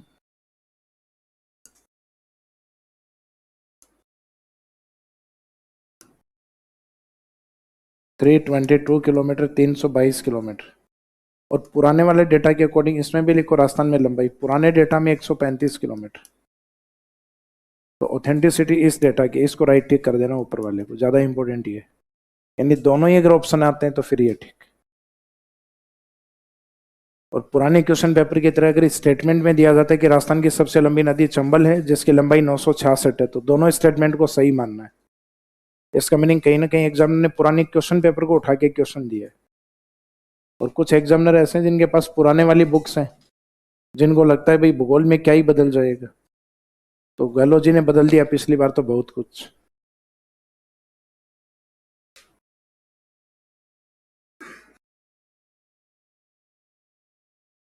भाई भूगोल चेंज हो सकता है, पड़ोसी चेंज नहीं होते। जैसे अटल बिहारी जी ने कहा था ना कि भाई हम चाहकर भी पड़ोसी नहीं बदल सकते। भाई अपना पड़ोसी चाइना है तो चाइना ही अब चकली काट के उसको अमेरिका ही पास नहीं रख के आ सकते कि चारों ओर से चाइना के पौधे नहीं बनाते क्या, पौधे एक स्थान से निकाल के दूसरी जगह लगा के आ जाते हैं। तो चकली का मीनिंग समझते हो?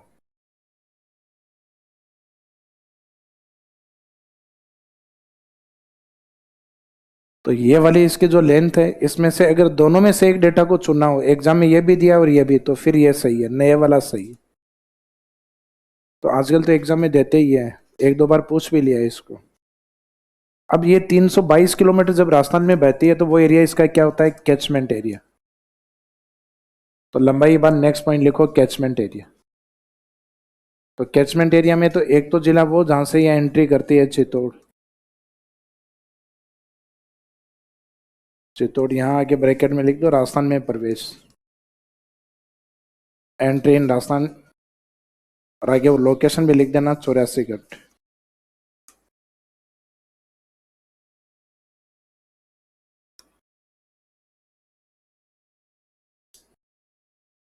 यानी कैचमेंट एरिया में एक डिस्ट्रिक्ट तो इसमें ये रहेगा, चित्तौड़।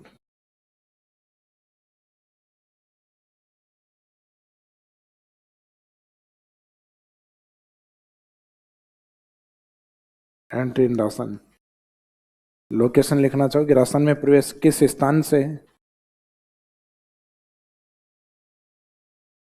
तब 84 गढ़। चित्तौड़ से एंट्री करने के बाद दो हाड़ौती के जिलों को क्रॉस करेगी। चित्तौड़ के बाद हाड़ौती में मुख्य कोटा और बूंदी। 12 झालावाड़ में नहीं जाती। कोटा बूंदी के बाद में इसका जो एरिया होता है वो होता है डांग एरिया। डांग क्षेत्र पहले भी बताया हुआ है, सवाई माधोपुर, करौली, धौलपुर।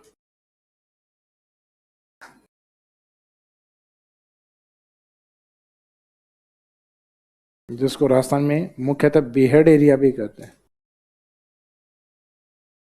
तो डांग एरिया, दो हाड़ौती और एक एंट्री जो होती है मेवाड़ के जिले से होती है, चित्तौड़ से, राणा जी वाले चित्तौड़।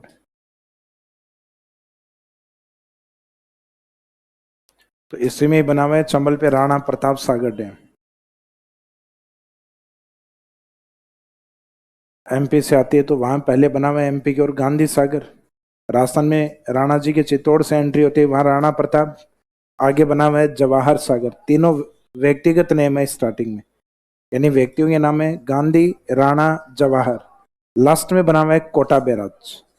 तो इसमें एक सीक्वेंस होता है, गांधी, राणा, जवाहर और लास्ट में कोटा बैराज जिले के नाम से, जो आगे हम पढ़ेंगे इसमें।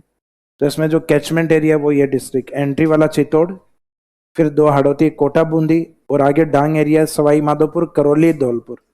जो मैंने शब्द उस समय भी लिखा था जब एमपी का बॉर्डर लिखवाया था, कि एमपी के बॉर्डर पे राजस्थान के 10 जिले हैं, जिसमें 3 डांग वाले, 3 हाड़ौती वाले, 3 सदन राजस्थान और उनके साथ एक भीलवाड़ा लिखवाया था।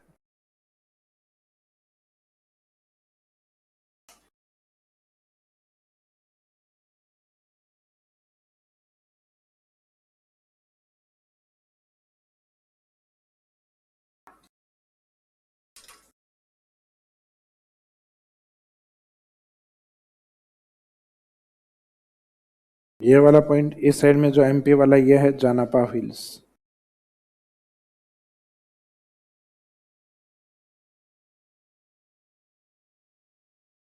जानापा हिल्स एमपी, यहां से नदी ओरिजिनेट होकर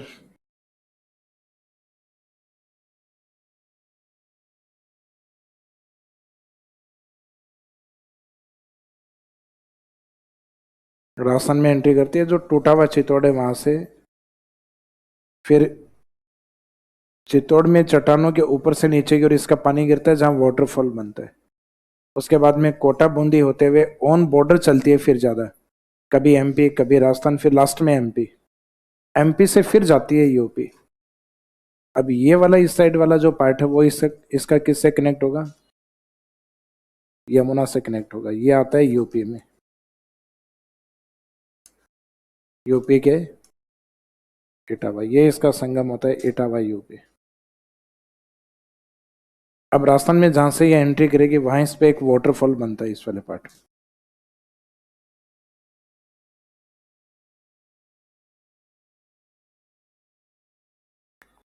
चित्तौड़ में जब चट्टानों में ऊपर से नीचे की ओर इसका पानी गिरेगा तो चोलिया वाटरफॉल।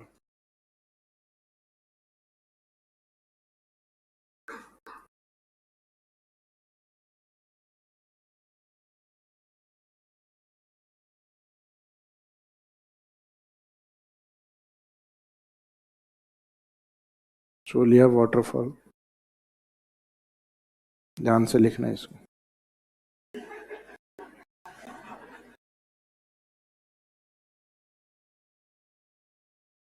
फिर कोटा की ओर जब नदी जाती है तो इसमें दो बड़े पिलर लगे हुए हैं, इनके ऊपर एक ब्रिज है जिसको हैंग किया हुआ है। इसको नाम दिया जाता है हैंगिंग ब्रिज। ये इस तरीके से बना हुआ है, इसका मीनिंग इन वायरिंग से इसको हैंग किया हुआ है।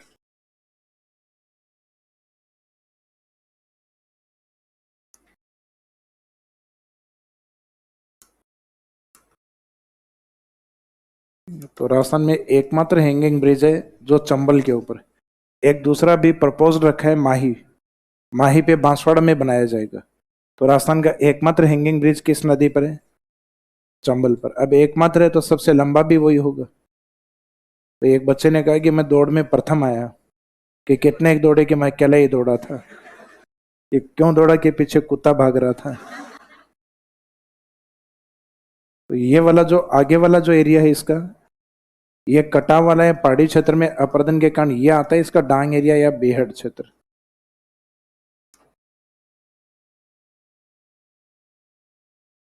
क्या चीज? क्या हुआ?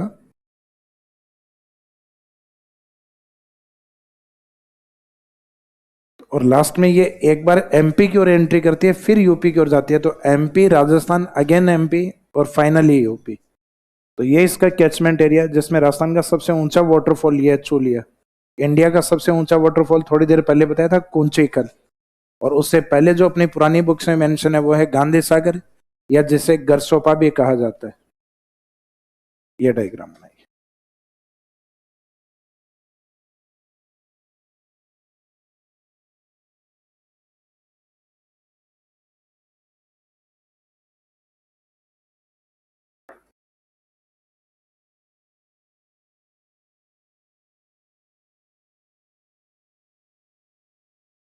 किसको?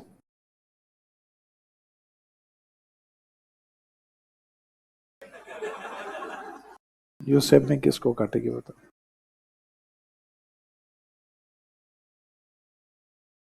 भाई वो एक इंपॉर्टेंट लेटिट्यूड्स को यूसेफ में काटती। कर्क रेखा।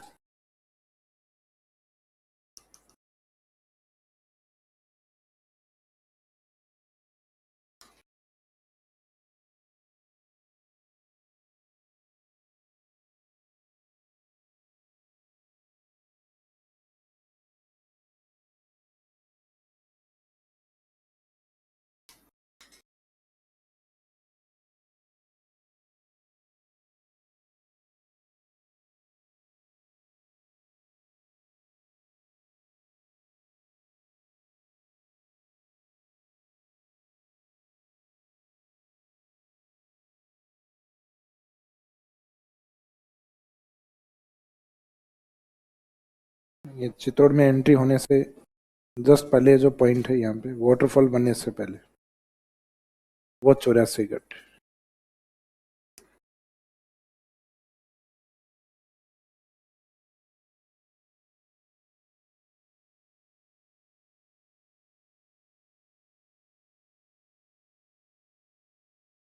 वो चंबल में जनरली अपने कहते हैं 3C वाला पॉइंट, तो ट्रिपल C पॉइंट यही है।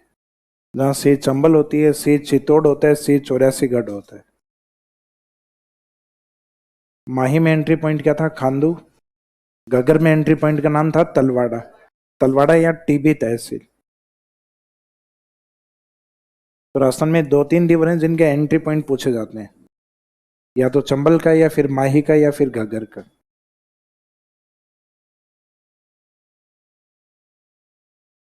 तो 84 गढ़, उसके आगे ब्रैकेट में लिख सकते हो राजस्थान में प्रवेश, हालांकि ऊपर लिखा हुआ है डायग्राम से जस्ट पहले।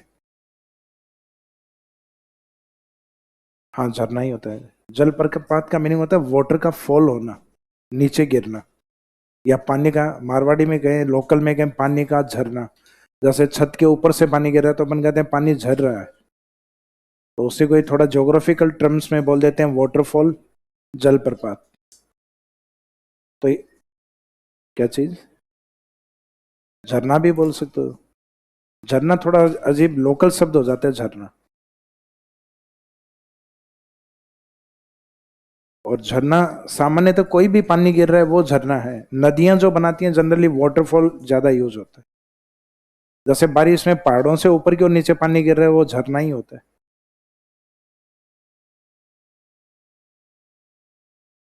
बाकी ज्योग्राफिकल मीनिंग झरना और वाटरफॉल मीनिंग ये होता है किसी चट्टान के सारे पानी का ऊपर से नीचे की ओर गिरना वाटरफॉल या झरना कहलाता है। मीनिंग एक ही, लेकिन ज्योग्राफी के अंदर शब्द अपन ये यूज करते हैं, जलप्रपात। जैसे मैं डीडवाना झील में लिखवाता हूँ कि डीडवाना झील से घटिया किस्म का नमक निकलता है, तो एक तो वो लिखवाऊं, और एक निम्न श्रेणी का नमक निकलता है, तो निम्न श्रेणी वाला ज्यादा ठीक है। नागौर वाले नाराज हुआ करते थे मेरी इस बात से कि सर ये घटिया मत लिखवाया करो, अजीब फील होता है।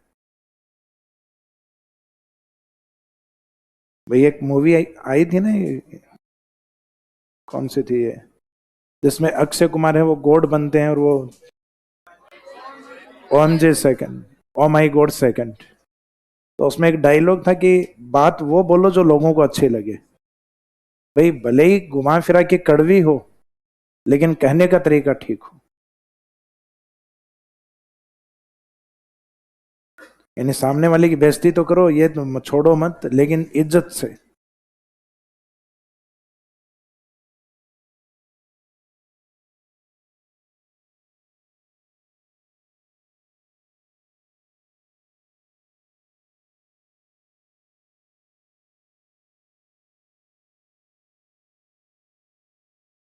हाँ जी, डायग्राम हो गया कंप्लीट। अब लिखिए इसके कैचमेंट एरिया वाला पार्ट ये दिख रहा है, वो ये है कैचमेंट एरिया। बाद में इसके ट्यूबट्रीज या सहायक नदियां।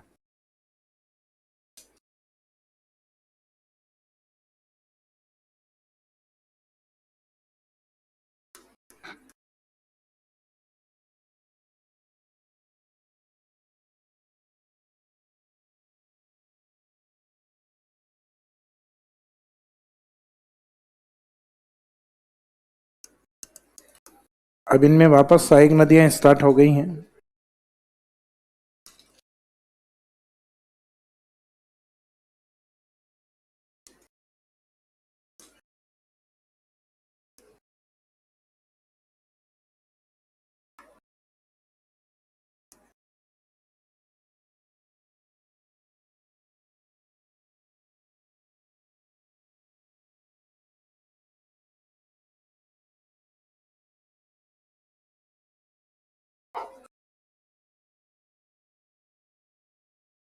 एक बच्चे ने अपनी माँ को आके बताया कि गुस्से में माँ पापा ने आज काले घोड़े पर बार बार चाकू से मारा।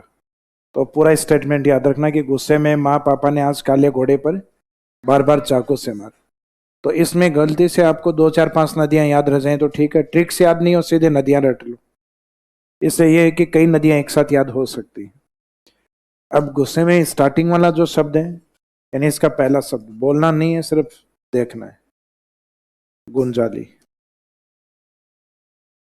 तो इसके पहले शब्द से क्या मीनिंग निकलेगा? गुंजाली। मे से मीनिंग है मेज। मेजा एक बांध होता है कोठरी नदी पर, जबकि मेज एक नदी का नाम है, चंबल की सहायक नदी। माँ से है मांगली। कौन सी गली? मांगली। पापा में पा से पार्वती। ने से याद रखना नेवाज रिवर, जिसको निवाज भी कहा जाता है, तो निवाज या नेवाज रिवर। आ में आहू रिवर। आहू और काली सिंध ये दोनों मिलके, ये जिस पॉइंट पे मिलती है वहां पे अपना गागरोन फोर्ट स्थित, आहू और काली सिंध रिवर। चंबल में राइट साइड से सबसे लंबी सहायक नदी है ये, दाईं ओर से। घोड़े से घोड़ा पछाड़।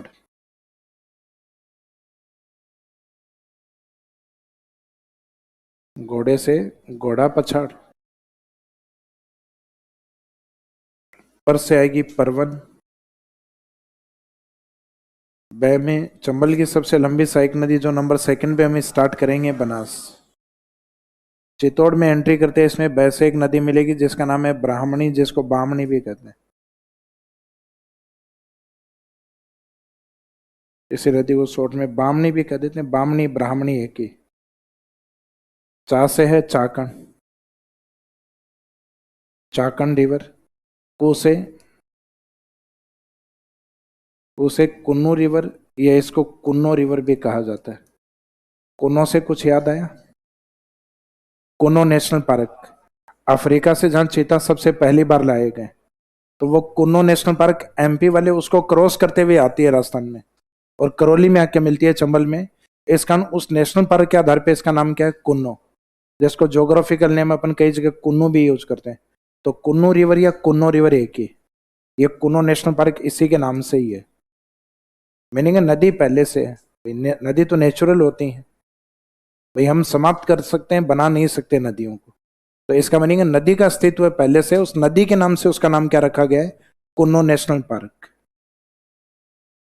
और कु से यहाँ एक मीनिंग और निकलेगा, तो एक शब्द तो ये हो गया, एक कु से कुराल रिवर। और से रहेगा सीप। से मीनिंग नहीं निकलेगा, निकलेगा तो से, लेकिन सीप रिवर। और एक आपको मैंने बताया था सीपू रिवर। पश्चिमी बनास की सूकली का ही दूसरा नाम क्या था? सीपू, जबकि इसकी सहायक नदी का नाम सीप। जो बनास के साथ मिलके, यानी जहां चंबल तो होगी, बनास और सीप ये मिलके एक त्रिवेणी बनाएंगे, रामेश्वरम घाट।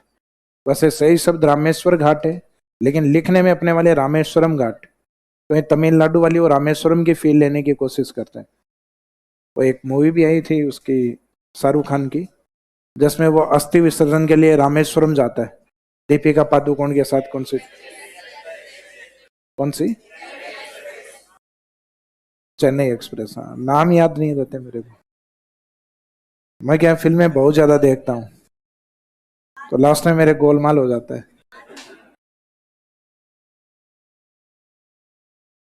स्टोरी याद रहती है, इसमें ये लिखे ना।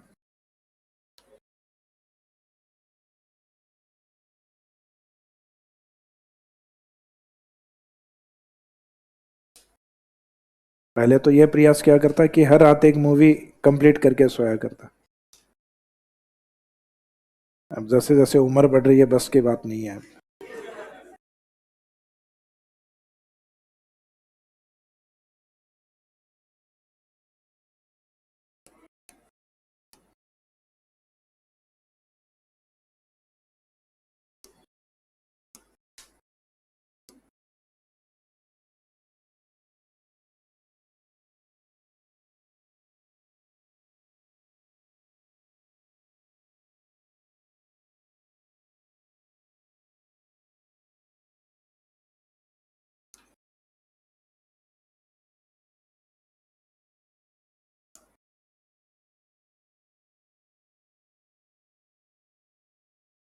घोड़ा पछाड़ और नीचे ये परवन पैसे।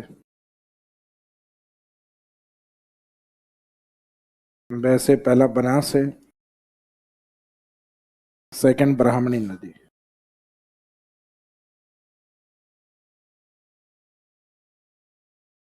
नेक्स्ट अपने एक चाकन डैम भी पढ़ेंगे बाद में।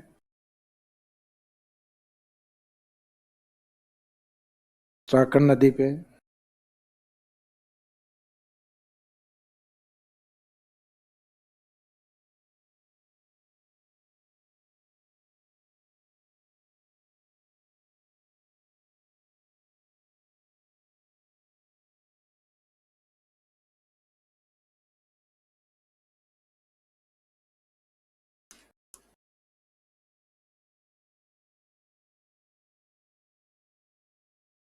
तो ये रिवर्स है। इसमें फर्स्ट गुस्से में गुंजाली, मेज रिवर, माँ से मांगली रिवर, नेक्स्ट पास से पार्वती रिवर, ने से नेवाज या निवाज रिवर, आज में आ से आहू, काले से काली सिंध, घोड़े से घोड़ा पछाड़, और घोड़े पर से परवन, और बार बार में एक बै से है बनास और एक बै से ब्राह्मणी। और चाकू से मारा तो चाकू वाले शब्द में चा से चाकन रिवर, कु से दो मीनिंग है, कु से कुन्नू या कुन्नो और दूसरा है कुराल। इसमें दो अलग अलग नदियां हैं, कुन्नू अलग है, कुराल अलग रिवर। और लास्ट में से मीनिंग से निकालना है सीप रिवर। लास्ट शब्द साइलेंट रहेगा, इसका कोई मीनिंग नहीं।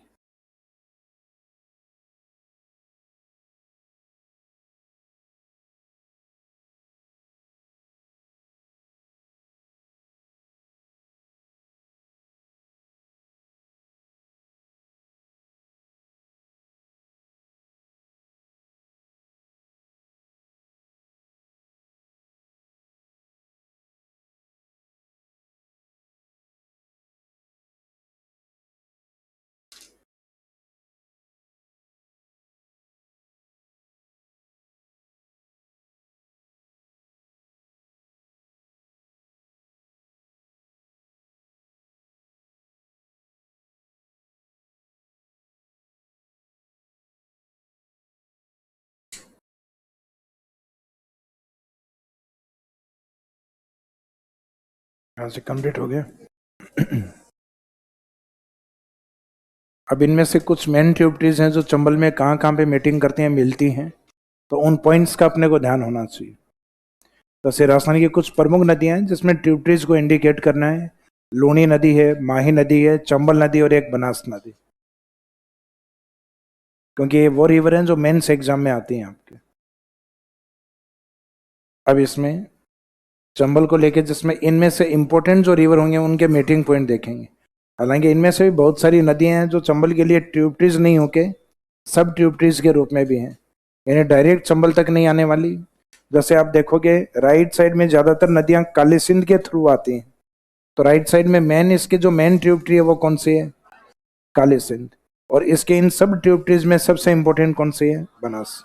तो इनमें से एक दो जो मेन रिवर है उनके लिए तो अपने एक दो लाइन अलग से लिखेंगे और उसके बाद में इसका एक डायग्राम देखेंगे। जैसे चंबल है, डायग्राम नहीं बनाना है अभी इसमें। तो चंबल वाला जो फ्लो है राजस्थान में एंट्री करने के बाद कोटा बूंदी डांग एरिया से होते हुए यमुना की तरफ। अब इसमें राइट साइड से आने वाली जो मुख्य नदी है वो कौन सी है, ये काली सिंध।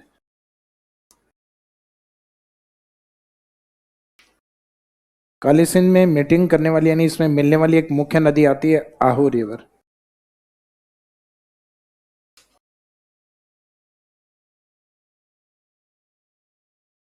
तो ये आहू और काली सिंध का जो मीटिंग पॉइंट है ये वाला, यहाँ पे स्थित है अपना गागरोन फोर्ट।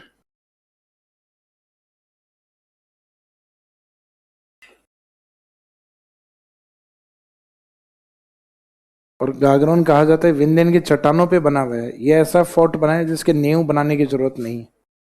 जब नींव क्यों बनानी, जब इसके नीचे है वो माउंटेन की नींव रखी हुई है, भाई पर्वत की नींव है ऑलरेडी, तो उसके ऊपर बना हुआ है। तो राजस्थान में बिना नींव वाला जो फोर्ट या दुर्ग माना जाता है वो गागरोन वाला। और राजस्थान में वाटर फोर्ट में सबसे बेस्ट लोकेशन है, जल दुर्ग में सबसे श्रेष्ठ कौन सा है, गागरोन, गागरोन फोर्ट।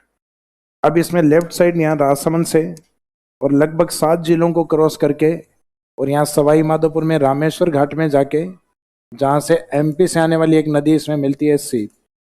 और इसके सबसे लॉन्गेस्ट ट्रिब्यूटरी माना जाता है बनास।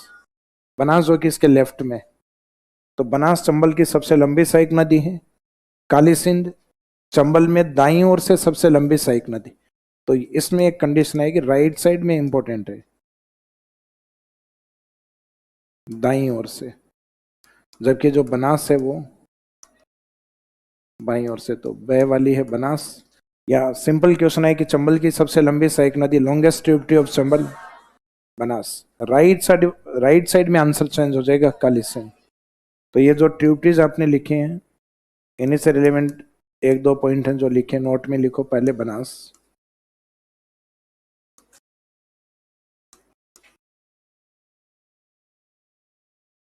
बनास चंबल की सबसे लंबी सहायक नदी।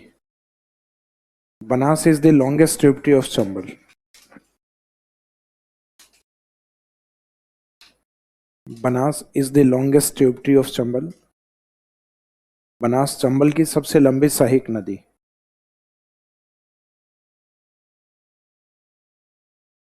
सबसे लंबी सहायक नदी। फिर नेक्स्ट लाइन में लिखे Kali Sindh. Next point,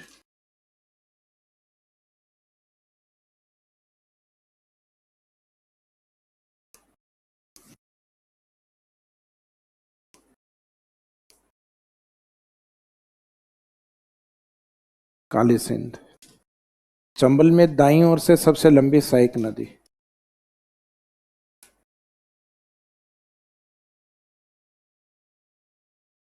Kali Sindh is the longest tributary of Chambal from right side. इसमें कंडीशन आ जाएगी लास्ट में।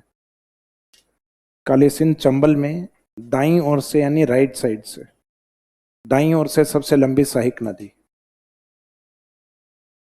काली Sindh is the longest tributary of Chambal, is the longest tributary of Chambal from right side. तो राइट साइड को अंडरलाइन कर दीजिए, इसमें दाईं ओर। तो एक कंडीशन है, तब तो आंसर ये रहेगा। और दाईं ओर नहीं हो, सबसे लंबी पूछा गया हो या बाईं ओर से पूछा गया हो, तो आंसर क्या रहेगा, बनास।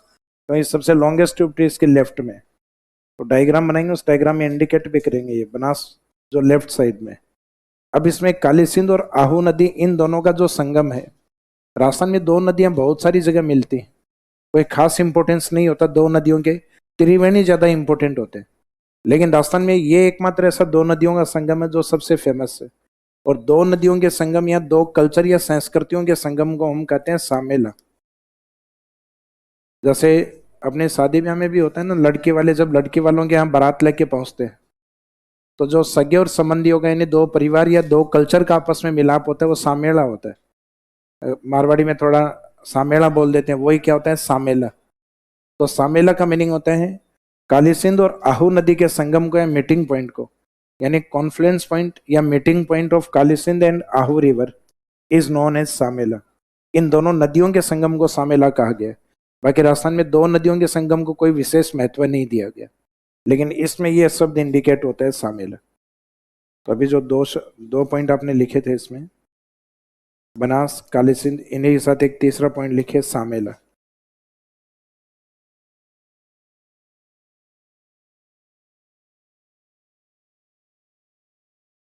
सामेला। तो सामेला का मीनिंग क्या है, काली सिंध एवं आहू नदी के संगम को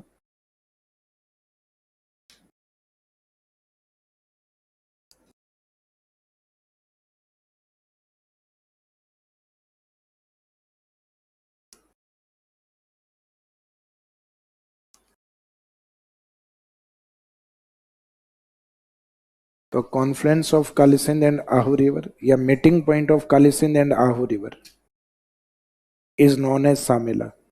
काली सिंध एवं आहू नदी के संगम को सामेला कहा जाता है।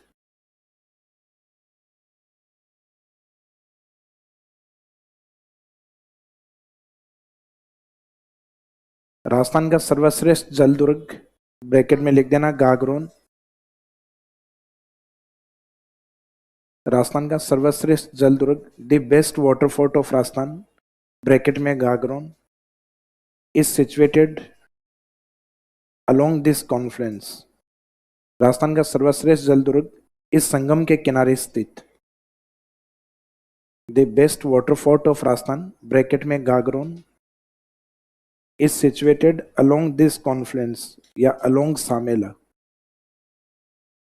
राजस्थान का सर्वश्रेष्ठ जल दुर्ग ब्रैकेट में गागरोन इस संगम के किनारे स्थित है या सामेला के किनारे स्थित। सामेला का मीनिंग ये संगम, दोनों नदियों का संगम। तो राजस्थान में बहुत सारे वाटर फोर्ट हैं। चित्तौड़ अपने आप में एक वाटर फोर्ट भी, हिल फोर्ट भी, क्योंकि वो दो नदियों के किनारे, एक तो बेड़च और एक गंभीर। जैसे आपने बारह के अंदर एक फोर्ट का नाम सुना होगा, राजस्थान के अंदर बारह की ओर एक किला पाया जाता है अपने कोसवर्धन दुर्ग के नाम से, जिसको जानते हैं, शेरगढ़। तो शेरगढ़ भी परवन नदी के किनारे।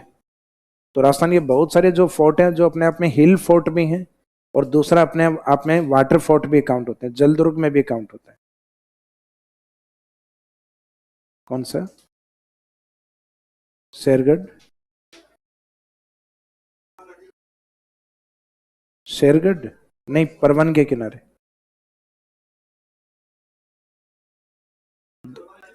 धौलपुर में अलग है फिर। कौन सा? नहीं, अलग है वो फिर। शेरगढ़ जो बारह वाला है जो फेमस है, वो परवन के किनारे। भाई ये धौलपुर में है तो बाद में अलग यूनिट है वो। हाँ, वो चंबल के किनारे कोई अलग होगा, स्थानीय कोई दुर्ग होगा, धौलपुर में है क्या? अब वो हिस्ट्री में आएंगे आपके वो, तो वो अलग पॉइंट है फिर। तो बाकी जो नदियों के किनारे उसमें शेरगढ़ बारह फेमस है। वो फोर्ट का पार्ट आपका अलग है ना, हिस्ट्री एंड कल्चर में, उसमें कवर राजवीर सर कवर करवाएंगे आपको।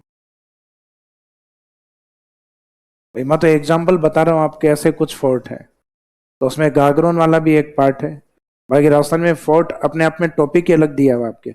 आर्ट एंड कल्चर में दिया हुआ है टाइप्स ऑफ फोर्ट, राजस्थान के किले या दुर्गों के प्रकार दिए हुए हैं, वहां करवाए जाएंगे आपको। हिल फोर्ट है, ये वाटर फोर्ट है, ये आपके फॉरेस्ट यानी जो अरण्य अरण्य फोर्ट में आता है, या जो डेजर्ट की ओर आते हैं धानवीय दुर्ग। तो किलों की श्रेणियां होती हैं अलग अलग। अब चंबल में जो मेन पॉइंट, जिन नदियों की जहां जहां मिलती हैं, वो कौन कौन सी हैं? जैसे मेन रिवर है चंबल, जानापाव हिल्स।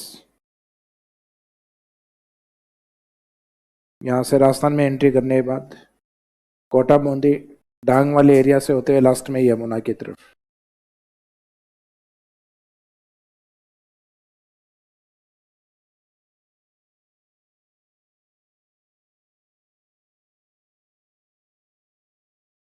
लास्ट में इसको अपनी मुख्य नदी मिलेगी, कौन सी?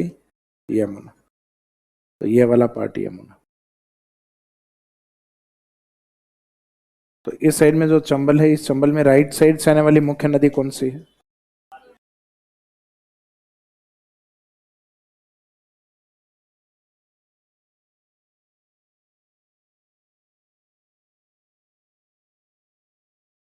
ये काली सिंध रिवर। काली सिंध के अंदर मीटिंग करने वाली, मिलने वाली जो मुख्य नदी है, आहू रिवर। और इन दोनों ये मीटिंग पॉइंट पे यहाँ बना हुआ जो फोर्ट है वो गागरोन फोर्ट।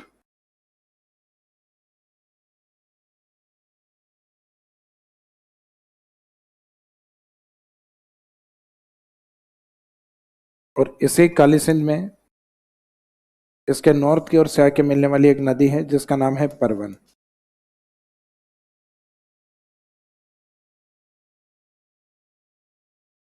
जैसे काली सिंध आहू को लेकर आती है, वैसे परवन लेके आती है नेवाज को।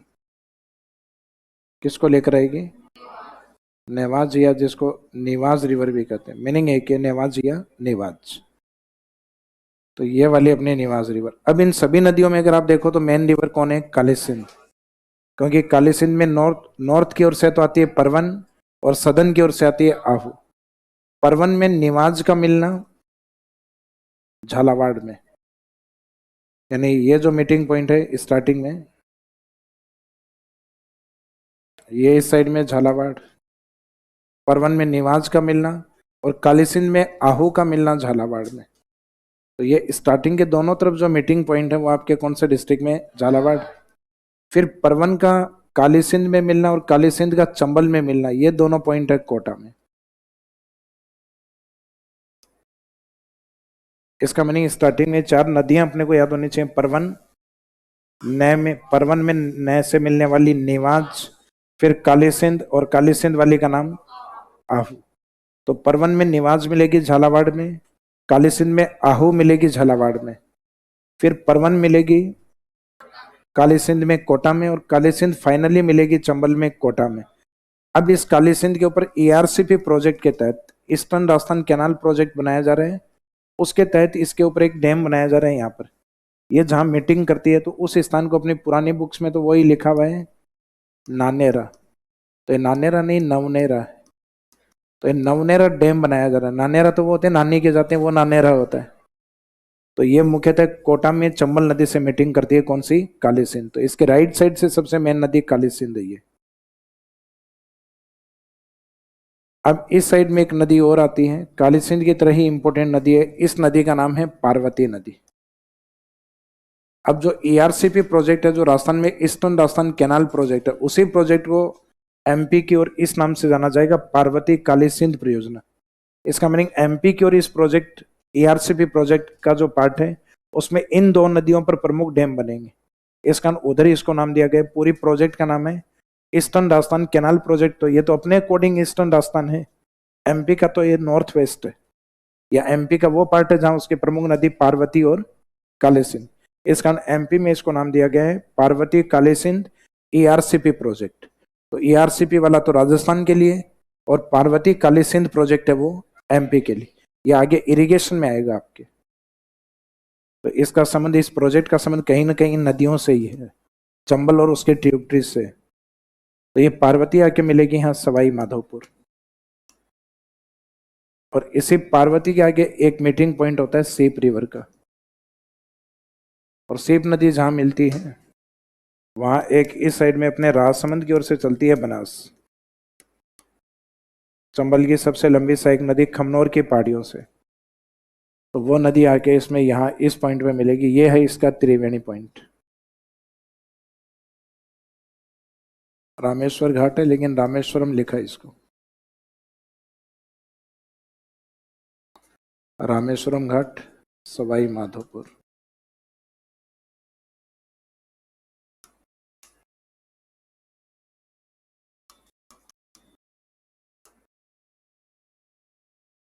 ये इसका त्रिवेणी।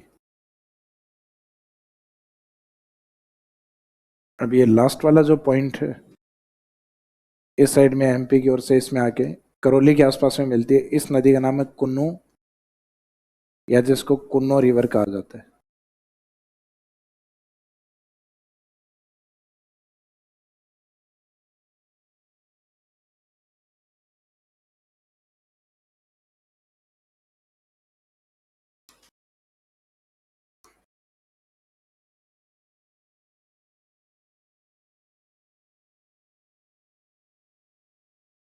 यह काली सिंध जो शब्द है, इसमें काली सिंध में अगर ये शब्द लगा दिया जाए काली सिल, तो काली सिल हम एक बनास में पढ़ेंगे। इस साइड में आके एक मिलने वाली नदी है सवाई माधोपुर में।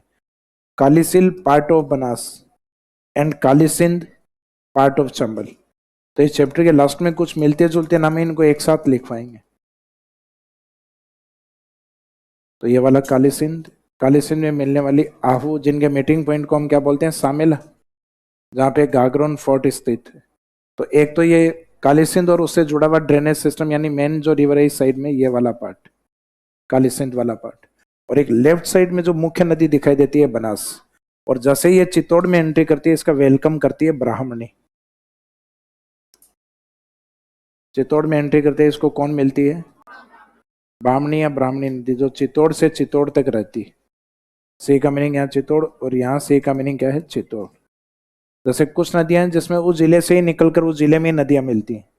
जैसे मैंने बताया था लूणी नदी में ऐसे एक गुहिया, पाली से पाली तक, पाली में बांडी में मिल जाती। जैसे माही नदी के अंदर बताई थी मोरेन डूंगरपुर से डूंगरपुर में समाप्त। तो सेम उसी तरीके से यहाँ चित्तौड़ से चित्तौड़ में समाप्त। चित्तौड़ में ब्राह्मणी और चित्तौड़ में ही समाप्त हो जाती है चंबल में। तो ये सी चित्तौड़ को इंडिकेट करेगा।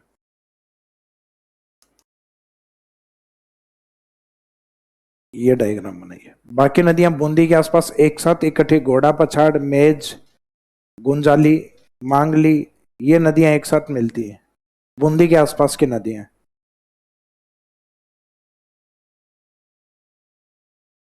बना देख के समझ में आए, देख लो इसको। और ये लगे देख के समझ में नहीं आएगा, बना लेते हैं, बाद में समझ लेंगे, फिर बनाओ।